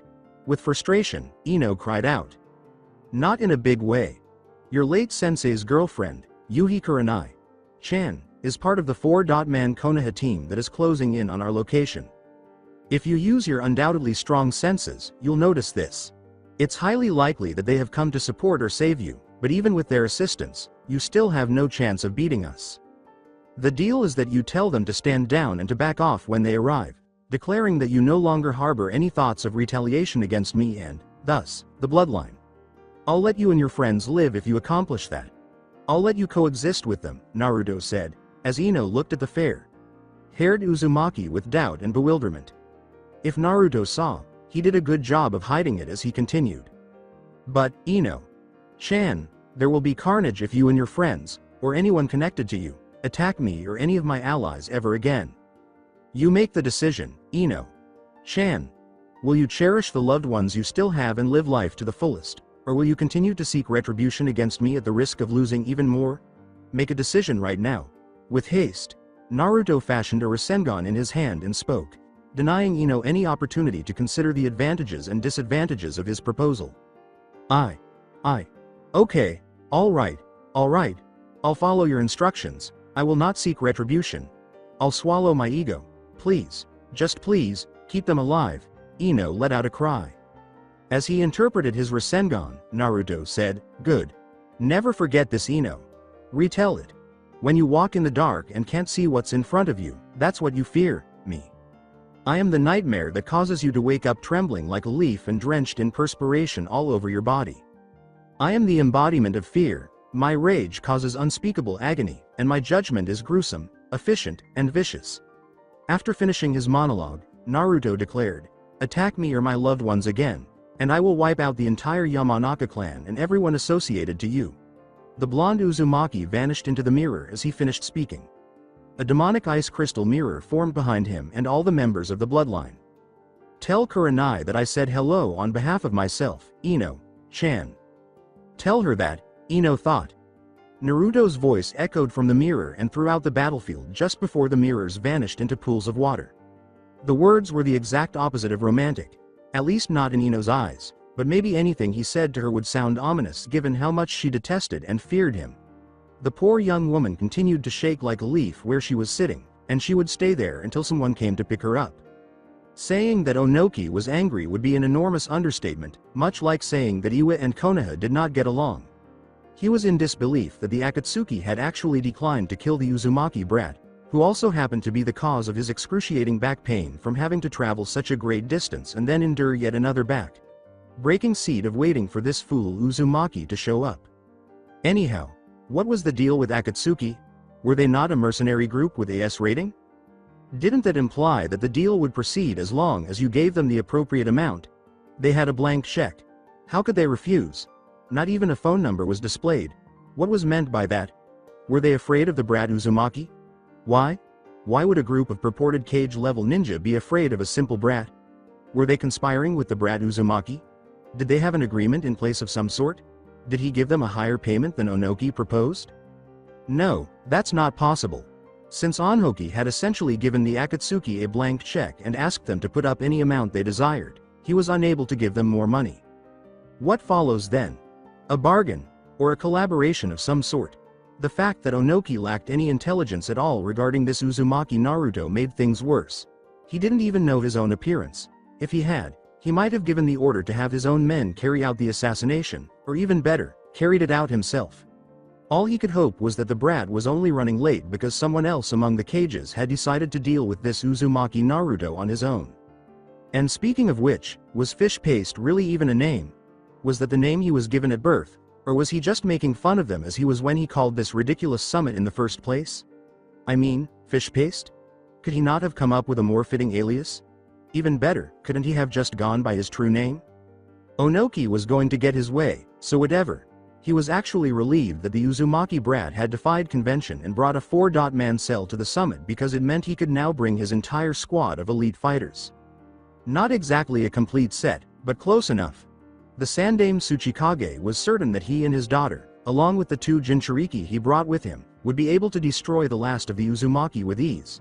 There was no way any other group could match the strength of his elite team. They were unbeatable. He was extremely proud of his daughter, to speak about her. After generations of selective breeding to produce the ultimate weapon, possibly even more valuable than a flawless jinchuriki, his daughter was the result. She was raised in the Anbu, having not attended the academy program at all, and has a plethora of bloodline abilities, including the lava release, particle release, and explosive release. This allowed her to acquire ninja experience and elite training at an early age.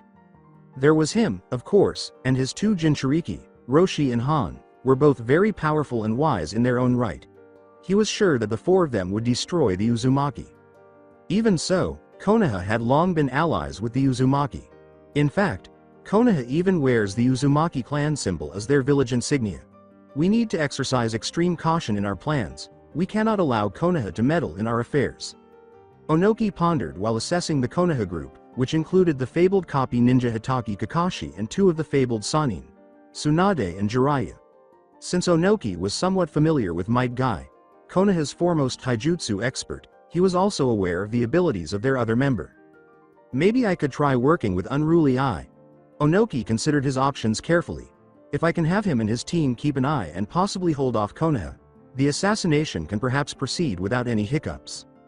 But he was aware that the chances were slim. He would not be readily trusted by the Raikage, if at all. Not after the death of the current Raikage's father due to Iwa's betrayal of Kumo during the last war. He was well aware of Ai's resentment of him for what had transpired. Onoki would bring up the fact that he had lost 10,000 men to the Sandaime Raikage in that particular incident, but he didn't think that would matter in the debate because he was the one who started it in the first place. Onoki cautiously thought, nevertheless, even he will understand the importance of eliminating the Uzumaki surely. Arg. Where the hell is that stupid blonde brat? Onoki noticed Konkuru's agitated cry right away. Kuretsuchi was curious to find out the answer to this small mystery and asked, blonde brat? Is that the so-called Onikage you're talking about?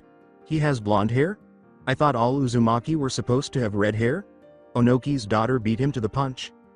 Kankuro questioned with disbelief. Huh? What the hell are you talking about?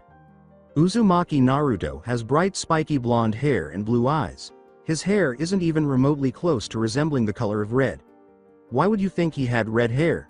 Temari was incredulous. Roshi, the short, red-haired old man who was also Iwa's Yanbi Jinchuriki, said angrily. You brats don't know anything, do you? Hasn't your cage filled you in on anything? Oh wait, he's a little brat too.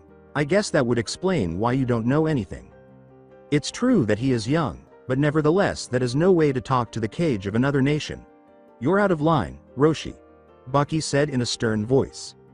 Age is no excuse for ignorance, you're right, he should show respect for the title regardless of the cage's age, shot back Han, the incredibly tall man wearing red samurai armor and samurai headgear and also Iwa's Gobi Jinchuriki. Tsunade spoke, nodding slightly for Gaara to follow. Cage. Dono. I had no idea that you were not aware of this, otherwise I would have briefed you. Your council however should know this very well. You might want to have a word with them when you get back home, Tsunade said. The Uzumaki clan is known as a distant relative of the Senju, although how exactly that is so is unknown. They are known for their brilliant red hair and many other things, such as their strong life force, inhuman chakra reserves, endless stamina, and their longevity. Their life force and vitality is so strong that their hidden village was known as the Village of Longevity, as the average lifespan of an Uzumaki is twice that of a normal human. They also have special chakra in that it makes them perfect for becoming Jinchuriki, especially for containing the all-powerful Kyuubi no Kitsune. Tsunade paused for a moment to explain, give the cage and his entourage time to absorb. The Jinchuriki of Konoha have always been Uzumaki. The first one was the Shodem's wife, Uzumaki Mito. The second one was the Yondaime Hokage's wife, Uzumaki Kushina. And the third one, as you know, is Uzumaki Naruto. Anyway, the Uzumaki also have another special ability concerning the sealing arts and barrier arts. When it comes to understanding, comprehending, and developing those two particular branches of ninjutsu, the Uzumaki have an unheard of compatibility, to the point that it is like their very own bloodline limit. They can create seals and barriers from their chakra alone, without even molding hand seals or drawing sealing arrays. The ability to instantly manifest seals and barriers, as you can imagine, is quite terrifying. Tsunade patiently explained. I think I covered the main points, but there is more to the story, Tsunade said, concluding her explanation. Kankuro and Temari stared at the Hokage, unable to believe that Naruto had such a royal background and heritage. Gaara, too, was in a state of considerable shock. Finally, Uzushiogakure no Sato and Konoha had a very good relationship in the past, Tsunade said.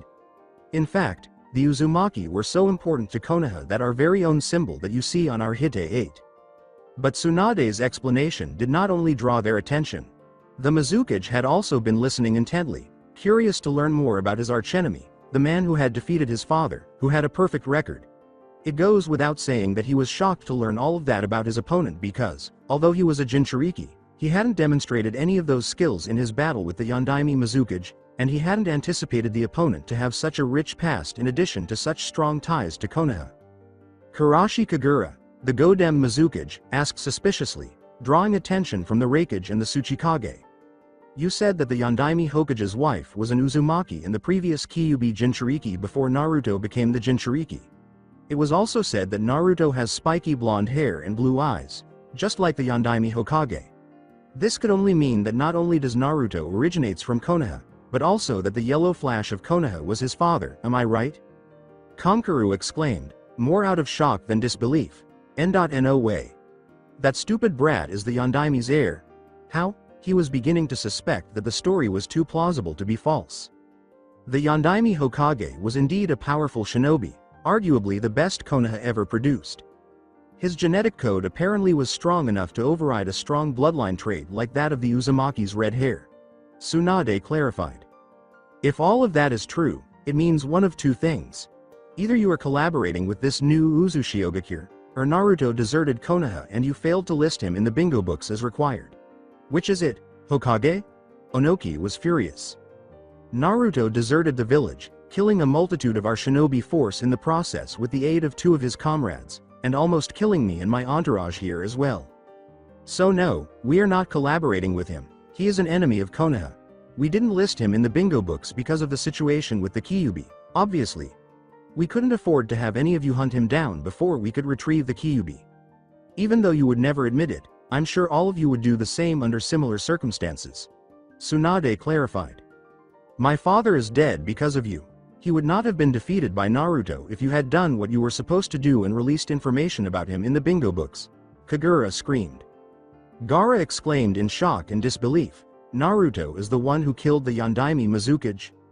No, Akatsuki captured him, but he was injured and unconscious because of his battle with Naruto. Kagura clarified. Jiraiya surmised, why would Naruto attack the Mizukage?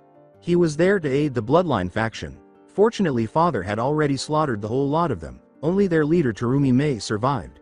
She left with Naruto after the battle, replied Kagura. Curiously, I asked himself, fighting the urge to slap himself across the forehead for not having come up with the idea himself. So, he wanted to recruit the Bloodline faction for Onigakure no Sato. Or did he initially only intend to help them win so that he can form an alliance with the new leader, but decided to recruit the leader for Onigakure instead when he realized that everyone else was already dead? Kagura deadpanned, we don't know. Tsunade spoke with blatant disregard for the Mizukage's feelings, saying, I want to say I'm sorry for your loss, but I'd be lying. Your father was a terrible man, killing all of those innocent people and spreading prejudice and propaganda against his own people. Unforgivable. Kagura completely ignored her, showing that he didn't actually care about any outsider's opinion on the matter.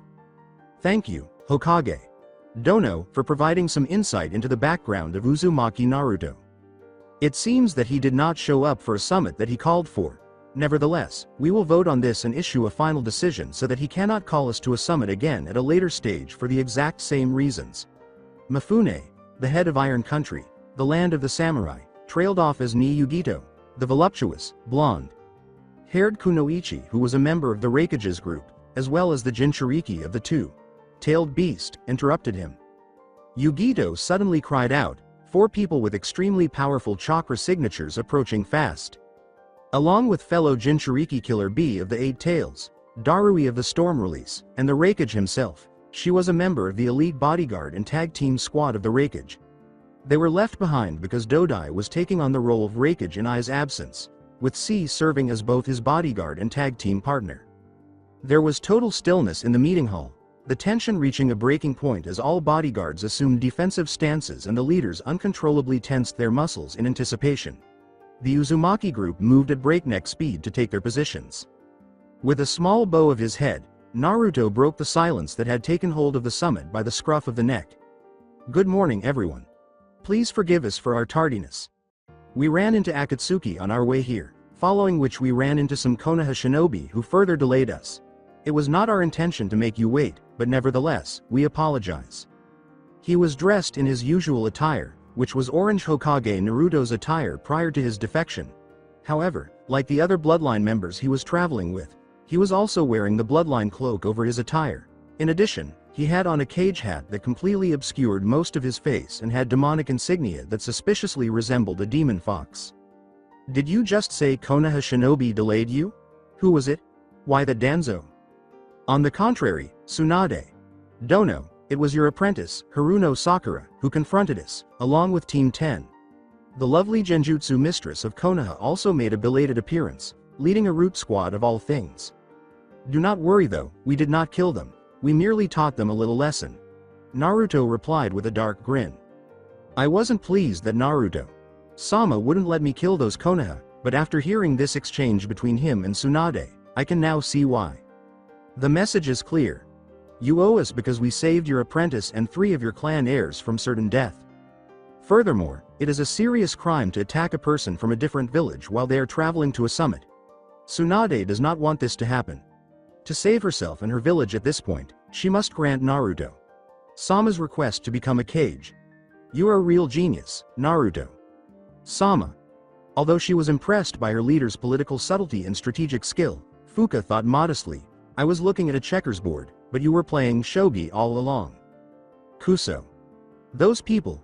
Those fibers. Tsunade thought angrily, not only because she was shocked by the children's ignorance but also because she felt humiliated and degraded as the Hokage to have her own subordinates acting independently without fear of her wrath. Maybe Danzo was right after all. At least in part, when he said she was too soft as Hokage. Tsunade gritted her teeth and said, "Please forgive this slight on you, Uzumaki. Dono. I promise you that Konoha will ensure adequate restitution for your inconvenience." Not even trying to put on a poker face for the Hokage or the others, Naruto said with a full-blown sinister smirk plastered on his facial features, "You do me great honor, Hokage.